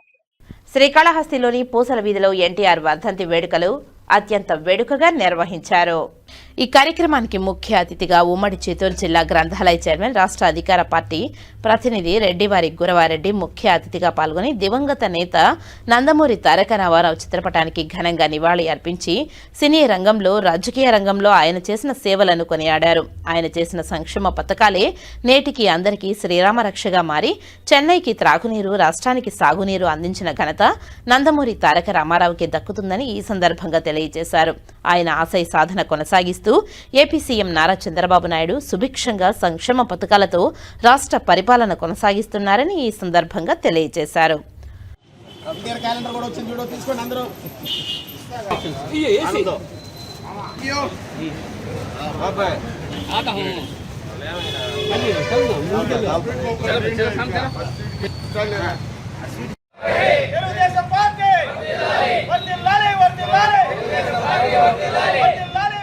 రాయలసీమ రంగస్థలి చైర్మన్ గుండాల గోపీనాథ్ రెడ్డి ఆధ్వర్యంలో స్వర్గీయ ఎన్టీఆర్ వర్ధంతి వేడుకలు ఘనంగా నిర్వహించారు. పురాణ పురుషుడు ఎన్టీఆర్ శ్రీరాముడు, శ్రీకృష్ణుడు, శ్రీ వెంకటేశ్వర స్వామి వారి లాంటి పురాణ పురుషుల పాత్రలు ధరించి చిరస్మరణీయులుగా తెలుగువారి హృదయాల్లో స్థిరంగా నిలిచారని, పేదవానికి రాజకీయం నేర్పింది ఎన్టీఆర్, తెలుగువారి కీర్తిని ప్రపంచ దేశాలకు విస్తరింపజేసిన తెలుగు తేజం ఎన్టీఆర్ అని రాయలసీమ రంగస్థలి చైర్మన్ గుండాల గోపీనాథ్ రెడ్డి అన్నారు. ఎన్టీఆర్ 30వ వర్ధంతి సందర్భంగా వారి విగ్రహానికి పుష్పాంజలి ఘటించి కళాకారులు నివాళులర్పించారు. ఈ కార్యక్రమంలో రాయలసీమ రంగస్థలి చైర్మన్ గుండాల గోపీనాథ్ రెడ్డితో పాటు కార్యదర్శి కెఎన్ రాజా, సభ్యులు తొండమనాటి సుబ్రహ్మణ్యం రెడ్డి, అన్నారెడ్డి రాజశేఖర్ రెడ్డి, శాంబోల్ హరినాథ్, జగన్నాథం, అరుణాచల రెడ్డి, జయరామయ్య, లోకా ప్రభాకర్ నాయుడు, సిద్ధవరం వెంకటాద్రి, ధనంజయులు తదితరులు పాల్గొన్నారు. ఈరోజు విశ్వవిఖ్యాత నట సార్వభౌమ మహానటుడు, మాజీ ముఖ్యమంత్రి స్వర్గీయ నందమూరి తారక రామారావు గారి వర్ధంతి సందర్భంగా ఈరోజు రాయలసీమ రంగస్థలి కళాకారుల ఆధ్వర్యంలో ఆయన కాంస్య విగ్రహానికి పుష్పాలంకరణ చేసి ఘన నివాళి అర్పించాము. ముఖ్యంగా మహానటుడు, ఆయన నటనంటే మహాద్భుతంగా ఉంటుంది. అలాంటి మహానటుడు రామారావు గారు మన తెలుగు జాతిని దశ దిశ వ్యాప్తి చేసిన మహానటుడు రామారావు గారు. అలాగే ముఖ్యమంత్రిగా ఉండి అనేక సంక్షేమ కార్యక్రమాలు, అభివృద్ధి కార్యక్రమాలు చేసిన మహానటుడు, మహానాయకుడు రామారావు గారు. ఈరోజు తిరుపతిలో అభివృద్ధి ఆయన ముఖ్యమంత్రిగా ఉన్నప్పుడు జరిగింది. సిమ్స్ హాస్పిటల్ కానీ, బడ్ హాస్పిటల్ కానీ, అలాగే వాటరు తెలుగంగ వాటర్ తెప్పించిన నాయకుడు కూడా రామారావు గారు. ముఖ్యంగా మహిళలు ఉన్నత విద్య చదవాలని తిరుపతిలో మహిళా యూనివర్సిటీని స్థాపించి మహిళలకు అండగా ఉన్న నాయకుడు మన రామారావు గారు. ఈరోజు ప్రతి ఒక్కరూ ఈ మహానుభావుని తలుచుకుని ఆయనకి నివాళులు అర్పించాలి. జోహార్ రామారావు గారు, జోహార్ జోహార్, జోహార్ ఎన్టీఆర్, జోహార్ జోహార్, జోహార్ ఎన్టీఆర్, జోహార్ జోహార్. తెలుగుదేశం పార్టీ వ్యవస్థాపకులు దివంగత మాజీ ముఖ్యమంత్రి నందమూరి తారక రామారావు 30వ వర్ధంతి సందర్భంగా చిత్తూరు నగరంలో తెలుగుదేశం పార్టీ శ్రేణులు ఘన నివాళులు అర్పించారు. ఈ సందర్భంగా చిత్తూరు జిల్లా తెలుగుదేశం పార్టీ కార్యాలయంలో ఎన్టీఆర్ విగ్రహానికి పూలమాలలు వేసి నివాళులర్పించారు. ఈ సందర్భంగా చిత్తూరు ఎమ్మెల్యే గురజాల జగన్మోహన్ మాట్లాడుతూ తెలుగువారి ఆత్మగౌరవాన్ని ప్రపంచవ్యాప్తంగా చాటి చెప్పిన ఘనత స్వర్గీయ ఎన్టీఆర్కే దక్కుతుందన్నారు. మహిళలకు ఆస్తిలో హక్కు, కిలో 2 రూపాయలకే బియ్యం, పేదవారికి కూడు గూడు గుడ్డ అందించారని తెలిపారు. పక్క రాష్ట్రాల్లో కూడా ముఖ్యమంత్రులుగా తయారు చేసిన ఘనత రామారావుకే దక్కుతుందని తెలిపారు. తెలుగుదేశం పార్టీ ఒక చరిత్ర ఉన్న తెలుగుదేశం పార్టీలో తమను కూడా ఎమ్మెల్యే చేసినందుకు రాష్ట్ర ముఖ్యమంత్రి చంద్రబాబు నాయుడుకు, లోకేష్ బాబుకు కృతజ్ఞతలు తెలియజేశారు. అనంతరం కార్యక్రమంలో జిల్లా అధ్యక్షుడు, డీసీసీ బ్యాంక్, నగరపాలక సంస్థ కార్యాలయం, గాంధీ విగ్రహం కూడలిలో, జిల్లా పరిషత్ కార్యాలయాల వద్ద ఉన్న ఎన్టీఆర్ విగ్రహానికి తెలుగుదేశం పార్టీ శ్రేణులు పూలమాలలు వేసి ఘనంగా నివాళులర్పించారు. ఈ కార్యక్రమంలో జిల్లా అధ్యక్షులు షణ్ముగరెడ్డి, ప్రధాన కార్యదర్శి సునీల్ చౌదరి, చుడా చైర్పర్సన్ కటారి హేమలత, మాజీ ఎమ్మెల్యే జేఎస్ మనోహర్, నాయకులు గిర్వాణి చంద్రప్రకాష్, దొరబాబు, మోహన్ రాజ్, కాజూరు బాలాజీ తదితరులు పాల్గొన్నారు. ఆస్తి హక్కుతో పాటు రిజర్వేషన్ కల్పించిన మహనీయుడు, అలాగే ఎన్నో సంస్కరణలు తెచ్చి ఆంధ్ర రాష్ట్రాన్ని ప్రపంచ వ్యాప్తంగా కీర్తి తెచ్చిన మహనీయుడు మనందరి నందమూరి తారక రామారావు ఈరోజు లేకపోయినా ఆయన చేపట్టిన అనేక సంస్కరణలు మనతో పాటు ఈరోజు ముందుకెళ్తున్నాయి. అలాగే ఆయన స్థాపించిన పార్టీలో ఈరోజు ఎంతో గొప్ప నాయకులు నారా చంద్రబాబు నాయుడు గారు కావచ్చు, అలాగే నారా లోకేష్ గారు కావచ్చు, అనేక మంది బీసీలు, ఎస్సీలు, మైనారిటీలు, గొప్ప గొప్ప నాయకులంతా కూడా ఈ తెలుగుదేశం పార్టీలోనే తయారైన వారు. ఇంకా చెప్పుకుంటే పక్క రాష్ట్రంలో ముఖ్యమంత్రులు కూడా మన పార్టీ నుండే ఆ మహనీయుడి కింద తయారైపోయిన గొప్ప నాయకులు. కాబట్టి ఈ పార్టీ ఒక చరిత్ర ఉన్న పార్టీలో అవకాశం ఇచ్చి నన్ను కూడా ఎమ్మెల్యే చేసినందుకు ముఖ్యంగా మా ముఖ్యమంత్రి శ్రీ నారా చంద్రబాబు నాయుడు గారికి, అలాగే మా యువ నాయకుడు నారా లోకేష్ గారికి ప్రత్యేక ధన్యవాదాలతో పాటు తెలియజేసుకుంటూ, అలాగే ఎన్టీ రామారావు గారిని ఎప్పటికీ ఆంధ్ర రాష్ట్రం మరవని రాష్ట్రంగా ఆయన కీర్తిని కొనియాడుతూనే ఉంటారని తెలియజేసుకుంటూ సెలవు తీసుకుంటారు. వాళ్ళు ఢిల్లీలో అలాంటి మద్రాసి వాళ్ళ అంటే తమిళ వారి పేరే మనకు వస్తుందని చెప్పి ఆ హిస్టరీని చెడిపేయాలని చెప్పి తెలుగుదేశం పార్టీని పెట్టి మనకు అందరినీ కూడా గుర్తింపు తెచ్చినటువంటి మహోన్నతమైనటువంటి వ్యక్తి నందమూరి తారక రామారావు గారు. అలాంటి వ్యక్తి మనకు ఆయన ఎప్పుడూ మన గుండెల్లో చిరస్మరణీయుడు. ఆయన ఎప్పుడూ స్మరించుకుంటూ ఆయన వర్ధంతి రోజు ఘన నివాళి అర్పించుకుంటూ జై హింద్, జై ఎన్టీఆర్, జై తెలుగు. ఇప్పుడు కాసేపు ప్రకటనలు. చదలవాడ దంత వైద్య కళాశాల మరియు సూపర్ స్పెషాలిటీ ఆసుపత్రిలో అత్యాధునిక దంత వైద్య సేవలు అందుబాటులోనికి తెచ్చారు. అన్ని దంత సమస్యలకు ఒకే చోట పరిష్కారం. అన్ని రకాల వైద్య సేవలు అందుబాటులో ఉన్న ప్రాంగణం చదలవాడ దంత వైద్యశాల. అనుభవజ్ఞులైన వైద్యులచే అందమైన చిరునవ్వు కోసం ఆధునిక దంత వైద్యం. పిప్పి పళ్లకు, రూట్ కెనాల్, చిగురువాపు వ్యాధులకు అత్యాధునిక చికిత్స. ఎత్తుపళ్ళు, వంకర పళ్ళు, రంగుమారిన పళ్లకు ప్రత్యేకమైన వైద్య బృందంచే చికిత్స. అంతేకాకుండా చదలవాడ విద్యా సంస్థల్లో రాయలసీమలోనే ఆర్కిటెక్చర్ కోసం మొట్టమొదటి private college Chadalavada Aruna school of architecture. అత్యుత్తమ ఇన్ఫ్రాస్ట్రక్చర్ కలిగి సమర్థవంతమైన టీచింగ్ స్టాఫ్తో విద్యార్థులకు ప్రాక్టికల్స్తో కూడిన విద్యాబోధన చదలవాడ అరుణ స్కూల్ ఆఫ్ ఆర్కిటెక్చర్లో. సంప్రదించండి. చదలవాడ కృష్ణతేజ దంత వైద్య కళాశాల, రేణుగుంట రోడ్, తిరుపతి. తిరిగి వార్తల్లోకి స్వాగతం. హీరో శర్వానంద్, హీరోయిన్ సాక్షి వైద్య, దర్శకుడు రామ్ అబ్బరాజు తిరుమల శ్రీ వెంకటేశ్వర స్వామి వారిని దర్శించుకుని మొక్కులు చెల్లించుకున్నారు. వీరు నటించిన నారీ నారీ నడుమమురారి చిత్రం విజయం సాధించడంతో స్వామివారికి మొక్కులు చెల్లించుకునేందుకు తిరుమలకు చేరుకున్న వీరు విఐపి బ్రేక్ ప్రారంభ దర్శన సమయంలో శ్రీవారిని దర్శించుకున్నారు.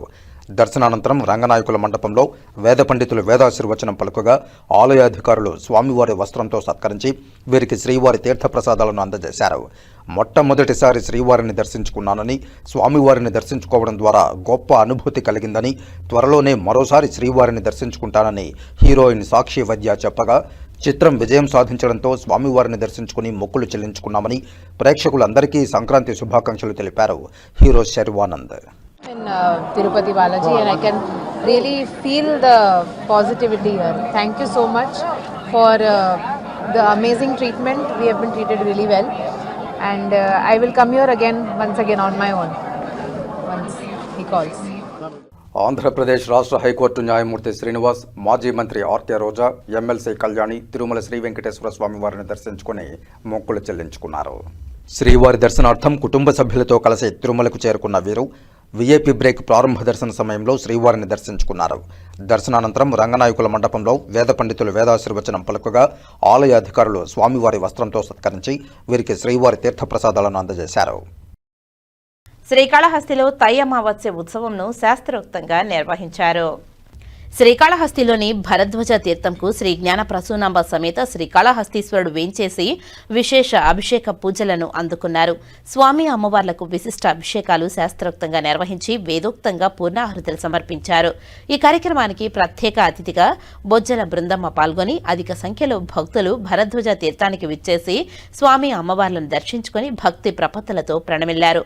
భక్తజన బాంధవుడు శ్రీకాళహస్తీశ్వరుడు భక్తుల చెంతకే వచ్చి అనుగ్రహించే ముక్తి ప్రధాత పరమేశ్వరుడు. భరద్వాజ మహర్షి కోరిక మేరకు ఆయన చింతకే వచ్చి పూజలు అందుకున్న వైనంగా శ్రీకాళహస్తి క్షేత్రంలో తై అమావాస్య ఉత్సవాన్ని ప్రతి ఏడాది వైభవోపేతంగా నిర్వహిస్తారు. ఆదివారం తై అమావాస్యను పురస్కరించుకుని శ్రీకాళహస్తి ఆలయం నుంచి స్వామి అమ్మవార్ల ఉత్సవమూర్తులను మంగళ వాయిద్యాల నడుమ ఊరేగింపుగా భరద్వాజ తీర్థానికి తీసుకువచ్చారు.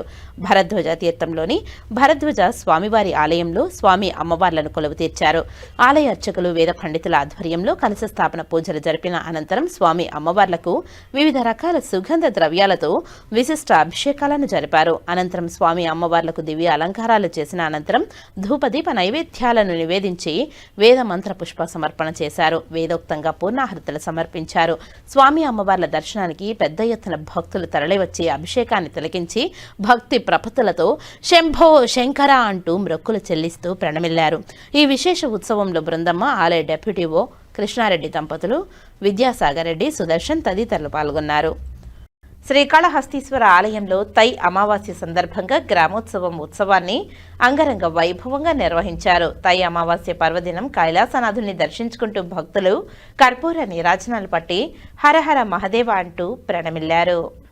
దక్షిణ కైలాస క్షేత్రంగా శ్రీకాళహస్తిలో తై అమావాస్య పర్వదినాన దేవేరి శ్రీ జ్ఞాన ప్రసూనాంబతో కలిసి కైలాసనాథుడు ఆదివారం భక్తులకు దివ్య దర్శనమిస్తూ కరుణా కటాక్షాలను అనుగ్రహించారు. తై అమావాస్యను పురస్కరించుకొని శ్రీకాళహస్తీశ్వర ఆలయంలో తై అమావాస్య ఉత్సవాన్ని చేపట్టారు. ఆలయంలోని అలంకార మండపంలో స్వామి అమ్మవార్ల ఉత్సవ మూర్తులకు విశిష్ట దివ్య అలంకారాలు చేశారు. మంగళ వాయిద్య నీరాజనాల నడుమ ఊరేగింపుగా తీసుకువచ్చి చప్పరంలో కొలువు తీర్చి విశేష హారతులు సమర్పించారు. అనంతరం పురవీధుల్లో స్వామి అమ్మవార్ల ఉత్సవమూర్తులను వైభవోపేతంగా ఊరేగించారు.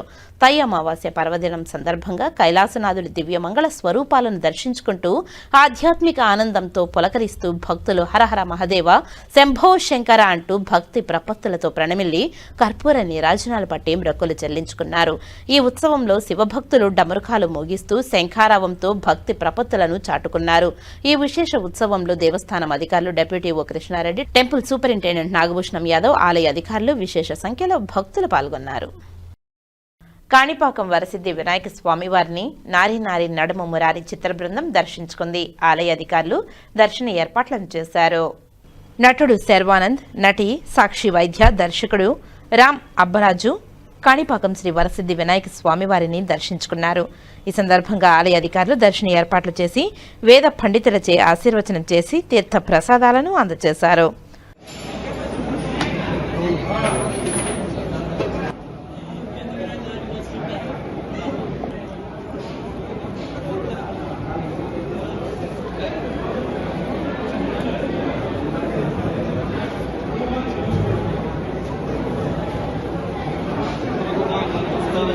స్వామివారి మనసులో ప్రార్థన చేసుకొని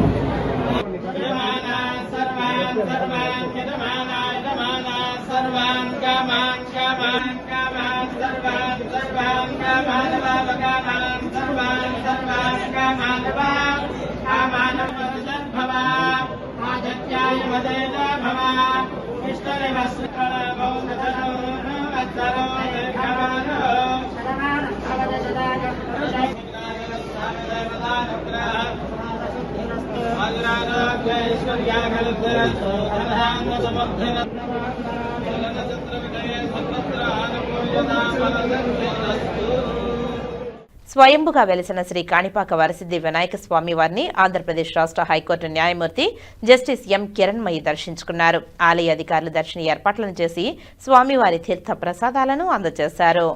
ఈ సందర్భంగా ఆలయ ఏఈఓ రవీందర్ బాబు వారికి సాదరంగా స్వాగతం పలికి దర్శన ఏర్పాట్లను చేశారు. శేషవస్త్రంతో స్వామివారి చిత్రపటాన్ని అందించి వేద పండితులచే వేద ఆశీర్వచనం చేసి తీర్థ ప్రసాదాలను అందజేశారు. ఈ కార్యక్రమంలో ఆలయ superintendent Vasu, temple inspector Ravi, Kanipakam SI Narasimha తదితరులు పాల్గొన్నారు.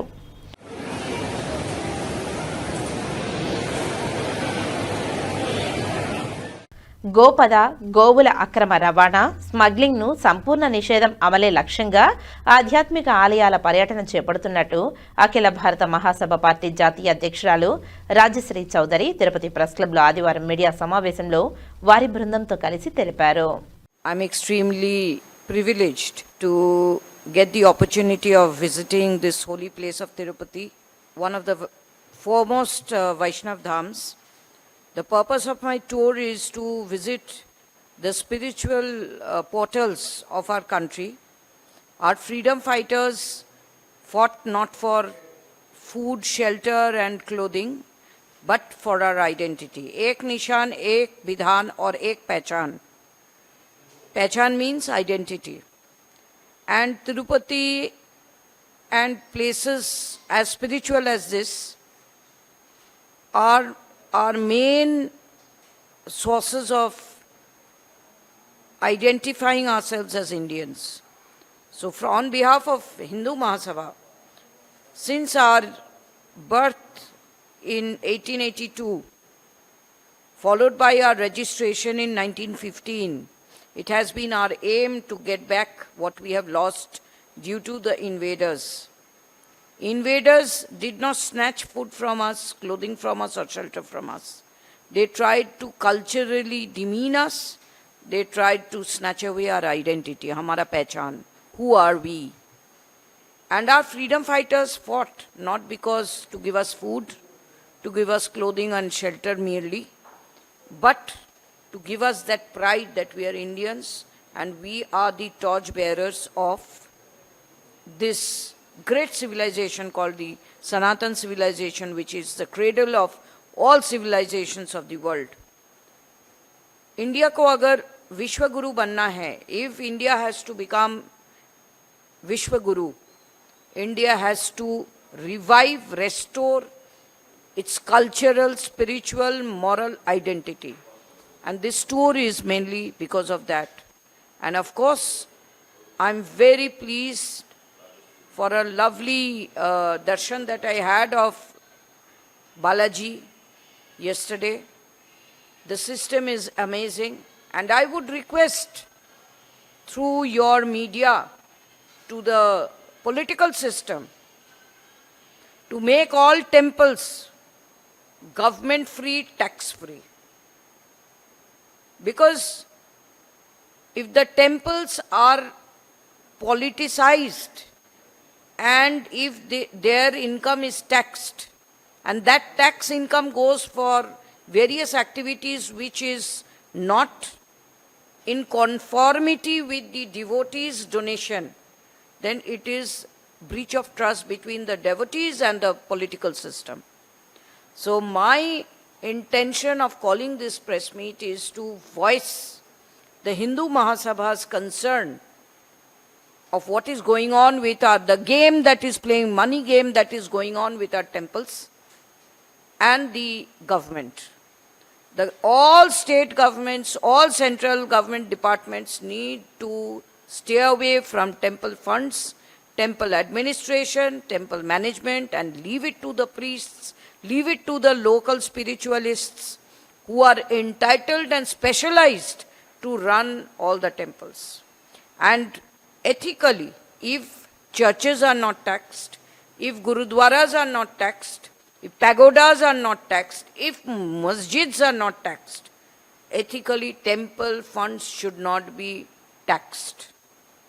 Instead, there could be a government directive to use it for the development of the Sanatan community, for which the donation is donated by devotees visiting the temples. Moreover, every temple and all its assets should be restored and well controlled by the management, and the government should ensure that every temple maintains a Goshala, and through the Goshalas there develops with the temple funds Go Udyog, that is cow waste material based item making for mass employment. Today we don't have jobs. The government cannot give us jobs. They are privatizing most of the public undertakings. So cow waste material based units, micro units, can be supported financially through temple funds, and there could be a generation of mass employment and profit-making concerns. While Gomata gets a stature in our society now which she doesn't have, our youths will get a source of income, and our lifestyle, our health quotient will go up if we promote organic cultivation. And it is only by cow protection policies, ban on cow slaughter, cow smuggling and cow trafficking, that an organic cultivation, sources of renewable energy, cooking gas can be given to the people en masse at affordable levels. So my entire spiritual journey, spiritual tour to temples is to receive the blessings of the deities so that our demands are heard and demands are blessed by the deities, so that in the coming days Bharat can become the spiritual, cultural, economic, social, political portal for the global community to come and receive training. And truly Bharat can convert itself into Vishwaguru. Bharat cannot compete with the glitterati of the West and the so-called technical advancement of other countries like China, Japan and all. But it can compete if it can not only compete, it can head the world if it develops its spiritual, cultural identity. And that is why the freedom fighters had sacrificed their lives. They went to the extent of sacrificing their lives to ensure a truly independent Bharat, Bharat in all its Bharatiyata in totality. Without a spiritual and a cultural independent Bharat, our independence remains unfulfilled. And for that, I have come here to share my experience visiting all the portals or the temples, and I am very satisfied with most of them. But I am very sad to know that temples are taxed and temples management is interfered with by politicians and the political system. That should come out, because we are not experts in spiritualism.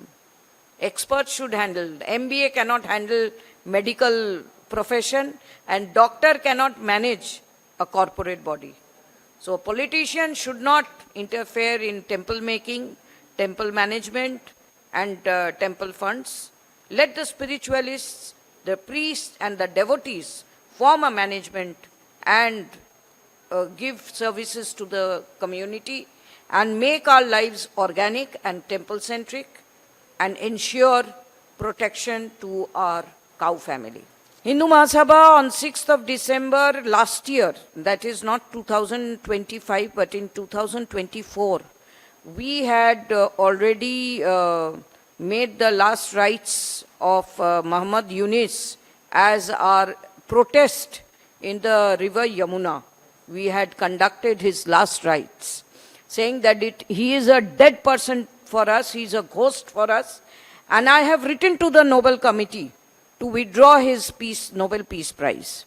This year, this year, 2025, I have already written on behalf of Hindu Mahasabha to withdraw his Nobel Peace Prize because it's a laughing, he has become a laughing stock and a mockery, a great mockery to the Peace Prize, Nobel Peace Prize, by being the head and manipulating with so much of ethnic cleansing and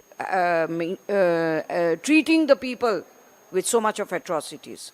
So I think that is the only way we can help, and we are in continuous touch with people who want to separate from Bangladesh, who want to form their own nation. Like the Chakma side is already planning for a partition, and we are going to help, just as we have helped Baluchistan. You might have heard Baluchistan has a government in exile whose Prime Minister is Honorable Dr. Naila Qadri, and we were instrumental in giving her all the support and all the processes to form the government. గోవధ రహిత మన రాష్ట్రంగా మార్చాలంటే ఆంధ్రప్రదేశ్లో ఉన్నటువంటి అన్ని గ్రామాలలో ప్రభుత్వం చర్యలు తీసుకొని అలాగే రైతులతో సమావేశాలు ఏర్పాటు చేసి గోవులకు సంబంధించి వాళ్ళ కొనుగోలు అమ్మకాలలో వారు గో అక్రమ రవాణా చేయడానికి ఉపయోగిస్తున్నారా లేదా అని అంటే వాటిని వ్యవసాయానికి ఉపయోగిస్తారనే విషయాలు కూడా తెలుసుకొని విక్రయం చేయాల్సినటువంటి అవసరం ఉంది. కానీ అక్కడ ఎవరైనా ఆ గోవులు కొంటున్నారంటే వాటి మీద అవగాహన లేకపోవడం వల్ల వాటిని యథేచ్ఛగా ఆంధ్రప్రదేశ్ నుంచి ఇతర రాష్ట్రాలకు గో అక్రమ రవాణా కొనసాగుతూ ఉన్నది. దీనిపైన ఖచ్చితమైన కఠినంగా చర్యలు తీసుకోవాల్సిన అవసరము ఆంధ్రప్రదేశ్ ప్రభుత్వానికి ఉన్నది. ముఖ్యంగా ఆంధ్రప్రదేశ్లో మరి ఈరోజు కూడా కానీ పొలాలు అవన్నీ వ్యవసాయం కానీ చూసినట్లయితే వ్యవసాయం అంతా కూడా కానీ రసాయనాలతో ఏర్పాటు అయినటువంటి వాటిని ఉపయోగించడం వలన భూసారం అంతా కూడా తగ్గిపోయి ఈరోజు ప్రజా ఆరోగ్యం మీద కూడా చాలా దురవస్థ ఏర్పడింది. ఈరోజు వాటిని అన్నిటి కూడా అధిగమించాలంటే ఖచ్చితంగా ఆంధ్రప్రదేశ్ ప్రభుత్వము మరి గో వ్యర్థ సంబంధించినటువంటి విషయాల్లో కానీ అలాగే గో ఆధారిత ఉత్పత్తులకు సంబంధించిన విషయాల్లో కూడా కానీ ఎవరైతే నిరుద్యోగులు ఉన్నారో వాళ్ళందరికీ కూడా కానీ ఆర్థికంగా మరి రాయితీలు కలిగినటువంటి లోన్స్ కానీ వాళ్ళకి అలాట్మెంట్ చేసేసి ఆ విధంగా చేయాల్సిన అవసరం ఉంది. తద్వారా మరి గో వ్యర్థాలను వ్యవసాయంలో విరివిగా వాడటం వలన భూమి యొక్క సారాన్ని పెంచి ఆరోగ్యవంతమైనటువంటి ప్రజా ఆరోగ్యాన్ని కూడా రక్షించాల్సిన అవకాశం ఉంది. దీనిపైన కూడా కానీ ఖచ్చితంగా కూడా కానీ ఇప్పటి వరకు కేవలం ఆంధ్రప్రదేశ్లో మరి గో అక్రమ రవాణా జరిగినా కానీ అలాగే గోవధ జరిగినా కానీ కేసులు పెట్టడం జరుగుతుంది తప్పించి ఆ యొక్క మరి కొనుగోలు అమ్మకాలు సంబంధించిన విషయాల్లో సరైనటువంటి చట్టాలు లేకపోవడం వలన వాటి మీద సరైన అవగాహన లేకపోవడం వలన అమ్మేటువంటి ఎవరైతే వ్యక్తులు ఉన్నారో రైతులు వారు కూడా కానీ వారికి ఆ విషయాలు తెలియక అమ్మడం వల్ల ఇలా విధంగా ఈ విషయంలో గో అక్రమ వ్యాపారం కూడా చాలా విపరీతం జరుగుతూ ఉంది. అంతేకాకుండా ఆంధ్రప్రదేశ్ రాష్ట్ర ప్రభుత్వము ఏవైతే ఆంధ్రప్రదేశ్లో దేవాలయాలకు సంబంధించి 5 లక్షలు పైబడి ఆదాయం కలిగిన దేవాలయాలు ఉన్నాయో ఆ దేవాలయాన్నింటిని కూడా కానీ మరి వాటిని అటానమస్ బాడీలుగా ఏర్పాటు చేసి వాటిలో సాధ్యమైనంత వరకు రాజకీయ జోక్యాన్ని తగ్గించి మరి ఆ యొక్క దేవాలయాలు స్వయం ప్రకటిత దేవాలయాలుగా వాటిని కొనసాగించాల్సిన అవసరం ఉంది. అంతేకాకుండా ఇప్పుడు ఆంధ్రప్రదేశ్ రాష్ట్ర ప్రభుత్వము సుమారుగా 25% వరకు పన్నులను డైరెక్ట్గా దేవాలయాలపైన వాళ్ళ పనులు విధిస్తూ ఆ యొక్క 25% వరకు ఆ యొక్క దేవాలయాల నుంచి కూడా కానీ రాష్ట్ర ప్రభుత్వం ఆదాయము వనరుగా మార్చుకోవడం ఇది చాలా బాధాకరము. దీన్ని అఖిల భారత హిందూ మహాసభ పార్టీ తరఫున మేము పూర్తిగా విభేదిస్తున్నాము. దయచేసి ఇప్పటికైనా కానీ ఏదైతే ఆంధ్రప్రదేశ్లో దేవాలయాలు ఉన్నాయో ఆ దేవాలయాల్లో మీ యొక్క రాజకీయ నిరుద్యోగులకు సంబంధించి వారికి ఉపాధి కల్పన కల్పించడం కోసం చెప్పేసి రాజకీయ కేంద్రాలుగా దేవాలయాన్ని మార్చడం మేము అఖిల భారత హిందూ మహాసభ పార్టీ మేము పూర్తిగా విభేదిస్తున్నాము. దయచేసి ఇప్పటికైనా కానీ మరి మిగతా ఏవైతే ఉన్నాయో మతాలకు సంబంధించి వాళ్ళకి ఏదైతే ఫ్రీడమ్ ఉందో అదే ఫ్రీడాన్ని మరి హిందువులు కూడా కల్పించాల్సిన అవసరము ఈరోజు ఆంధ్రప్రదేశ్ రాష్ట్ర ప్రభుత్వానికి ఉన్నది. దయచేసి మాత్రము ఇలాంటి విషయాల్లో మాత్రము ఎట్టి పరిస్థితుల్లో మాత్రం ఆంధ్రప్రదేశ్ రాష్ట్ర ప్రభుత్వము మరి చిన్నచూపు చూడుకోకుండా హిందువుల యొక్క మనోభావాలను గౌరవించి ముందుకు పోవాల్సిన అవసరం ఉంది. అలాగే భారతదేశంలో మన ఎవరైతే పూర్వీకులు ఉన్నారో స్వాతంత్ర సమరయోధులు ఉన్నారో వాళ్ళు 100% ఆధ్యాత్మిక సాంస్కృతిక అలాగే సామాజిక మరియు నైతిక కేంద్రంగా వర్ధిల్లాలని చెప్పేసి ఆ రోజు మన పూర్వీకులు వాళ్ళ యొక్క ప్రాణాలు కూడా కానీ తృణప్రాయంగా త్యజించి దేశం కోసము వాళ్ళ ప్రాణాలు అర్పించారు. వాళ్ళ యొక్క ఆశయ సాధననే అఖిల భారత హిందూ మహాసభ పార్టీ ఆశయ సాధనగా కొనసాగిస్తుంది. ఈ రోజుకి వైద్యులకు మరణానంతరం సెక్యూరిటీ ఫండ్ మరియు త్వరలో జిల్లాలో రెన్యువల్ రిజిస్ట్రేషన్ కార్యక్రమం అందుబాటులోనికి రానుందని డాక్టర్ దగ్గుమాటి శ్రీహర్రావు తెలియజేశారు. ఆంధ్రప్రదేశ్ వైద్య మండలి చైర్మన్ ఆదివారం తిరుపతిలో రెడ్ క్రాస్ భవనానికి విచ్చేసే సందర్భంగా మాట్లాడుతూ ఇంతవరకు దేశంలోనే మొట్టమొదటిసారిగా జిల్లాల రెన్యువల్ రిజిస్ట్రేషన్ ఇతర సేవల ద్వారా 7,000 మందికి ప్రయోజనం చేసినట్లు, అదేవిధంగా దేశంలో తొలిసారి వాట్సాప్ చాట్ ద్వారా మరియు ఆర్టిఫిషియల్ ఇంటెలిజెన్స్ ద్వారా వీడియో సందేశాలను వైద్యులు వారి సందేహాలను నివృత్తి చేసుకుని సమాచారాన్ని పొందుపరిచే విధంగా వాట్సాప్ గవర్నెన్స్ ను ప్రారంభించామని తెలిపారు. దీని ద్వారా వైద్యులు చాలా సేవలను పొందవచ్చునని, అలాగే వారి సర్టిఫికేట్లను అప్లోడ్ చేసి మరియు సర్టిఫికేట్లను జతచేసి పంపితే వారికి renewal registration, additional qualifications registration, NOC మరియు ఇతర సేవలను పొందవచ్చునని, దానికోసం 9030099616 నెంబర్ను సంప్రదించాలని తెలిపారు. 2025 మే 7వ తేదీ డాక్టర్ దగ్గుబాటి శ్రీహరిరావు చైర్మన్గా ప్రమాణ స్వీకారం చేసిన తర్వాత వారి కమిటీ సభ్యులతో కలిసి ఎంబీబీఎస్ చివరి సంవత్సరం విద్యార్థుల్లో అత్యున్నత మార్కులు పొందిన వారికి గోల్డ్ మెడల్, అది కూడా గవర్నమెంట్ లేక ప్రైవేటు మెడికల్ కాలేజీ అయిన మెరిట్ ఉన్న విద్యార్థికి ఆ బహుమతిని ఇవ్వాలని నిర్ణయించామని తెలిపారు. అలాగే వైద్యులకు రెన్యువల్ చేసినప్పుడు క్రెడిట్ పాయింట్లను 5 సంవత్సరాలకి 30 కాగా వాటిని 15 నుంచి 10 మరియు 80 సంవత్సరాలు పైబడిన వారికి క్రెడిట్ పాయింట్ లేకున్నా రెన్యువల్ చేయాలని, ఆన్లైన్ వైద్యులకు సమాచారం కోసం అలాగే నూతన విద్యా విధానాలు తెలిపే విధంగా వారికి తర్ఫీదును ఇవ్వాలని, కార్యాలయాల్లో పనిచేసే సిబ్బందికి ట్రైనింగ్ ఇవ్వాలని నిర్ణయించి ఆ విధంగా పనిచేస్తున్నారని తెలియజేశారు. రాబో రోజుల్లో కమిటీ సహకారంతో ఎన్ఐసి ద్వారా ఏపీఎంసీ వెబ్సైట్లను ఆధునీకరించి ప్రారంభించాలని, వైద్యులకు కూడా న్యాయవాదుల్లాగా వైద్య రక్షణ నిధి ద్వారా సహాయం చేయాలని, ఇది వైద్యుల మరణానంతరం వైద్యుల కుటుంబ సభ్యులు వారి మరణాన్ని ధృవీకరించి వైద్య మండలిలో వైద్యుని మరణం గురించి తెలియజేసిన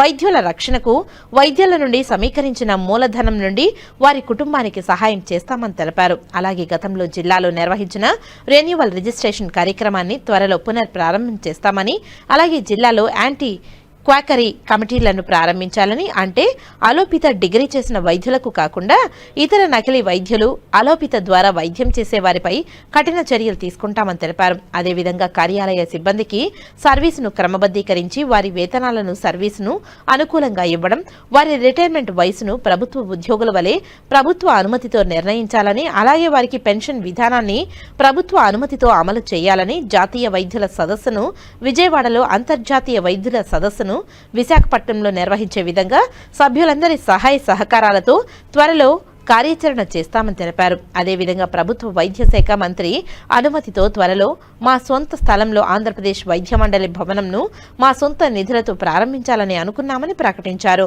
రాబో రోజుల్లో ఆంధ్రప్రదేశ్ వైద్య మండలిలో మరిన్ని సేవలను వైద్యులు వైద్య మండలికి రానవసరం లేకుండా వారి సంతకం, బొటనవేలు ముద్ర, కంటి ఐరిష్ గుర్తించడం ద్వారా వారు నేరుగా అన్ని సౌకర్యాలు ఆన్లైన్లో పొందవచ్చునని తెలియజేశారు. చైర్మన్గా నాకు, వైస్ చైర్మన్ మరియు సభ్యులకు ఈ అవకాశం కలిగించిన రాష్ట్ర ముఖ్యమంత్రి నారా చంద్రబాబు నాయుడుకు, ఉప ముఖ్యమంత్రి కొణిదెల పవన్ కళ్యాణ్ కు, వైద్య శాఖ మండలి సత్యకుమార్ యాదవ్ కు, వైద్య ఆరోగ్య శాఖ కార్యదర్శి, ఇతర అధికారులకు, రేడియాలజిస్ట్, ఆంధ్రప్రదేశ్ వైద్య మండలి చైర్మన్ దగ్గుబాటి శ్రీహరిరావు ధన్యవాదాలు తెలియజేశారు. నమస్కారం.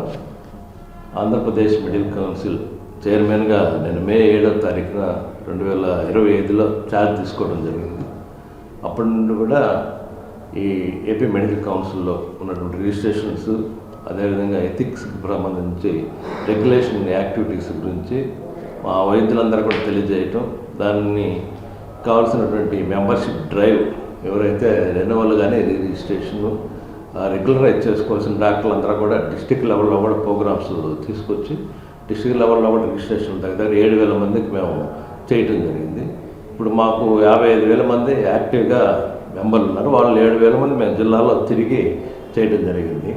ముఖ్యంగా మన విద్యార్థులు ఎవరైతే మెరిటోరియస్ స్టూడెంట్స్ ఉన్నారో వాళ్ళందరికీ కూడా గోల్డ్ మెడల్ ఇవ్వాలని చెప్పని కూడా మా కమిటీ గతంలో నిర్ణయించింది. అట్లాగే డాక్టర్స్ కూడా ప్రతి 5 సంవత్సరాలు ఒకసారి 30 క్రెడిట్ పాయింట్స్ సబ్మిట్ చేయాలి రెన్యువల్ చేసుకునేటప్పుడు. దాన్ని కూడా ఏజ్ని బట్టి కూడా తగ్గించడం జరిగింది. 15 పాయింట్లు, 10 పాయింట్లు, కొందరికి 80 సంవత్సరాల పైన వాళ్ళకి అవసరం లేకుండా చేయడం జరిగింది. అట్లే రిజిస్ట్రేషన్ చేసే వాళ్ళకి 1 ఇయర్ అయిన తర్వాత రిజిస్ట్రేషన్ చేసే డాక్టర్లకి ఫైన్తో కూడినటువంటి రిజిస్ట్రేషన్ ఉంటుంది. రెన్యువల్ చేస్తాం, వాళ్ళకి రిజిస్ట్రేషన్ చేసి వాళ్ళకి మెంబర్షిప్ సేమ్ మెంబర్షిప్ని కంటిన్యూ చేస్తాం. కానీ కొందరు డాక్టర్లు దగ్గర 20-25 సంవత్సరాలు కూడా వాళ్ళు రెన్యువల్ చేసుకుంటుండటం వల్ల వాళ్ళకి రిజిస్టర్ చేసేటప్పుడు దగ్గర 40,000 దాకా అవుతూ ఉంటుంది. దాన్ని మేము 55 సంవత్సరాల లోపల ఉన్న వాళ్ళకి 8,000 రూపాయలు, 75 సంవత్సరాలు పైబడిన వారికి 6,000 రూపాయలు చేశాము. అట్లా రిజిస్ట్రేషన్స్ కూడా మనకు గతంలో ఏమంటే రెన్యువల్ చేసుకోవాలంటే వాళ్ళు రెన్యువల్ పూర్తిగా టైం అయిన తర్వాత మాత్రమే రెన్యువల్ చేసుకునే అవకాశం ఉండేది. కానీ మా కమిటీ వచ్చిన తర్వాత మేము 3 నెలలు రిలాక్స్ చేస్తాం. 3 నెలల ముందు కూడా వాళ్ళు వచ్చి మనకి రిజిస్ట్రేషన్ చేసుకునే సదుపాయం కల్పించడం జరిగింది. అట్లాగే వాళ్ళు మనం చూసినట్లయితే నేను చెప్పినట్టు డిస్ట్రిక్ట్ లెవెల్లో ఫస్ట్ టైం ఆ రిజిస్ట్రేషన్ చేసాము. అదేవిధంగా ఇప్పుడు దేశంలోనే మొట్టమొదటిసారి వాట్సాప్ చాట్ బాట్ అని చెప్పనేసి వాట్సాప్లోనే మేము ఇచ్చిన నెంబర్ ఏదైతే 9030999616 ఈ నెంబర్కి ఫోన్ చేస్తే వాట్సాప్ కానీ చాట్ చేస్తే మన చాట్లో మనకి ఏం కావాలంటే అన్నీ కూడా మన డౌట్స్ అన్నీ కూడా క్లియర్ క్వశ్చన్స్కి ఆన్సర్స్ వస్తాయి. అదేవిధంగా సదుపాయాలు ఏం సదుపాయాలు ఉన్నాయి, మీకు రిజిస్ట్రేషన్ చేసుకోవాలంటే ఏం రిక్వైర్మెంట్స్ డాక్యుమెంట్స్ కావాలి, రెన్యువల్ చేసుకోవాలంటే ఏం డాక్యుమెంట్స్ కావాలి, రిజిస్ట్రేషన్కి ఏం డాక్యుమెంట్స్ కావాలి, మనకున్నటువంటి ఆన్సర్ క్వశ్చన్లను అడిగితే ఆన్సర్లు ఇచ్చే విధంగా దాన్ని చేయడం జరుగుతుంది. ఆర్టిఫిషియల్ ఇంటెలిజెన్స్ ద్వారా వీడియో రికార్డింగ్ కూడా వానికి పెట్టాం. దాని ద్వారా ఏదైనా మన డౌట్కి మనకి క్వశ్చన్ సమాధానం అర్థం కాకపోయినా కూడా వీడియో ద్వారా మనకు చూపిస్తుంది ఏ విధంగా మనం రిజిస్ట్రేషన్ చేసుకోవాలి, ఏమేమి డాక్యుమెంట్స్ కావాలి. కాబట్టి ఈ విధంగా ఎఫ్ఎం మెడికల్ కౌన్సిల్ మన రీసెంట్గా మా హెల్త్ మినిస్టర్ గారి ద్వారా దాన్ని ప్రారంభించడం జరిగింది. అది ఇప్పుడు ప్రజెంట్ లైవ్లో ఉంది. మనం ఎవరైనా కూడా మన దానిలో ఇంకొక సదుపాయం అయితే మన డాక్యుమెంట్స్ని కూడా అప్లోడ్ చేసుకోవాలి. దానిలో పేమెంట్ కూడా చేస్తే మనకి కావాల్సినటువంటి రెన్యువల్ మనం డైరెక్ట్ అంటే మీరు గతంలో కానీ సిగ్నేచర్ తమ్ ఇంప్రెషన్ ఐడీస్ కానీ ఇచ్చుంటే వాళ్ళు దాన్ని డైరెక్ట్గా అవైల్ చేస్తే మాకు పర్మనెంట్ రిజిస్ట్రేషన్ మేము కొరియర్ ద్వారా పోస్ట్ ద్వారా పంపించడం జరుగుతూ ఉంటుంది.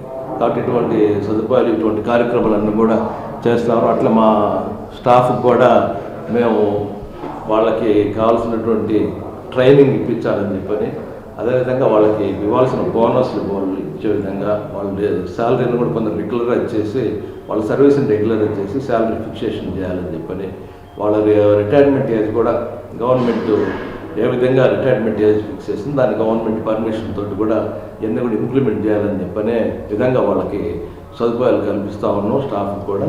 అట్లా ఎఫ్ఎంజీ ఫారెన్ మెడికల్ గ్రాడ్యుయేట్స్కి మేము గతంలో ఏదైతే నిర్ణయాలు తీసుకున్నాము హైకోర్టు ఇచ్చిన ఆర్డర్ ప్రకారం ఫాలో కావాలని చెప్పని మేము హెల్త్ మినిస్టర్ గారికి హెల్త్ సెక్రటరీ గారికి తెలిపిస్తే వాళ్ళు దాన్ని సమ్మతించి ఒక నోటిఫికేషన్ కూడా ఇవ్వడం జరిగింది స్టూడెంట్స్ కోసం. అంటే వాళ్ళు ఇప్పుడు పర్మనెంట్ రిజిస్ట్రేషన్ కోసంగా నోటిఫికేషన్ ఇచ్చున్నాం. దానికి ఏమో రిక్వైర్మెంట్స్ కావాలి సబ్మిట్ చేసిన తర్వాత వాళ్ళకి ఇవ్వాలని చెప్పని, దాంట్లో ఏమైనా ప్రాబ్లమ్స్ ఉన్నా కూడా రాబోయే రోజులు దాన్ని క్లియర్ చేసి మినిస్టర్ గారి అనుమతితోటి హెల్త్ సెక్రటరీ గారి ద్వారా మా రిజిస్టర్ ద్వారా ఇప్పించాలని చెప్పి కూడా మేము నిర్ణయం తీసుకోవాల్సి జరిగింది. అదేవిధంగా ఫ్యూచర్లో ఏమంటే మేము సిఎంఈస్ మనం రెగ్యులర్గా ఏంటంటే ఫిజికల్గా అటెండ్ అవ్వాలి. అలా కాకుండా సిఎంఈలు ఆన్లైన్ ద్వారా కూడా ఏపీ మెడికల్ కౌన్సిల్ సొంతంగా మేము ఆన్లైన్ పెట్టి సిఎంఈస్ కూడా టేక్ పాయింట్స్ ఇవ్వాలని చెప్పని కూడా రాబోయే కమిటీలో పెట్టి నిర్ణయాలు తీసుకోబోతా ఉన్నాం.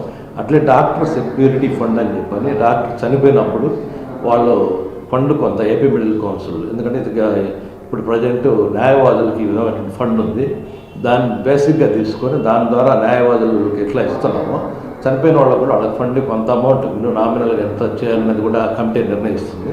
దాని ద్వారా వాళ్ళకి చనిపోయిన తర్వాత ఇస్తాము. అది కూడా ఫీజు మనం రెన్యువల్ చేసుకున్నప్పుడు కొంత అమౌంట్ డాక్టర్లు కట్టిన దాంట్లో ఉంటే దాన్ని చేయాలని కూడా నిర్ణయించడం జరిగింది. అట్లా ఈ డిస్ట్రిక్ట్ లెవెల్ రెన్యువల్స్ ఏవైతే ఉన్నాయో అన్నీ కూడా మళ్ళా చేయాలని చెప్పనేసి అన్ని నిర్ణయం తీసుకుంటాము.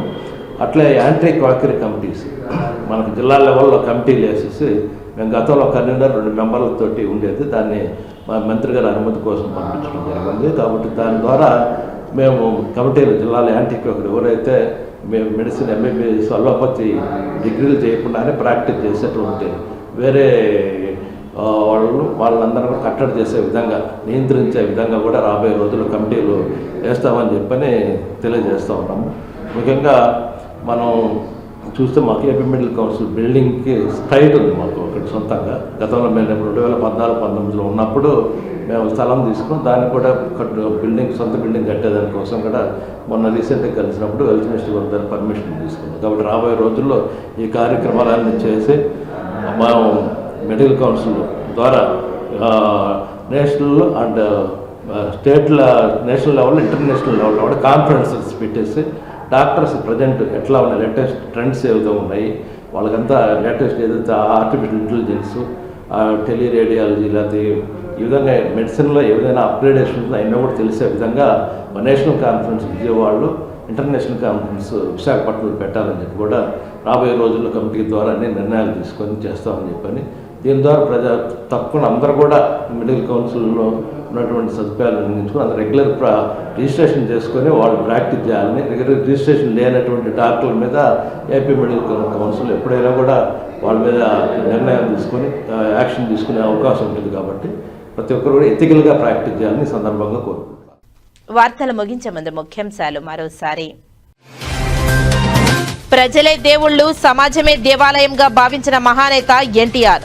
తిరుపతిలో ఘనంగా విశ్వవిఖ్యాత నట సార్వభౌమ మాజీ ముఖ్యమంత్రి ఎన్టీఆర్ వర్ధంతి వేడుకలు.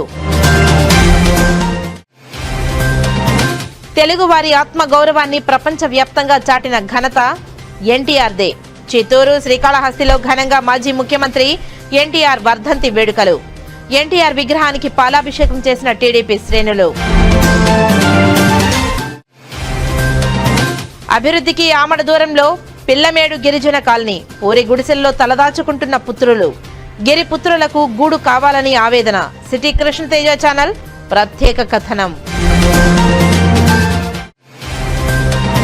శ్రీకాళహస్తిలో శాస్త్రోక్తంగా తై అమావాస్య ఉత్సవం. జ్ఞాన ప్రసూనంబ సమేత శ్రీకాళహస్తీశ్వరునికి విశేష అభిషేక పూజలు, వేదోక్తంగా పూర్ణాహృతులు. ఈ వార్తలు ఇంతటితో సమాప్తం. నమస్కారం.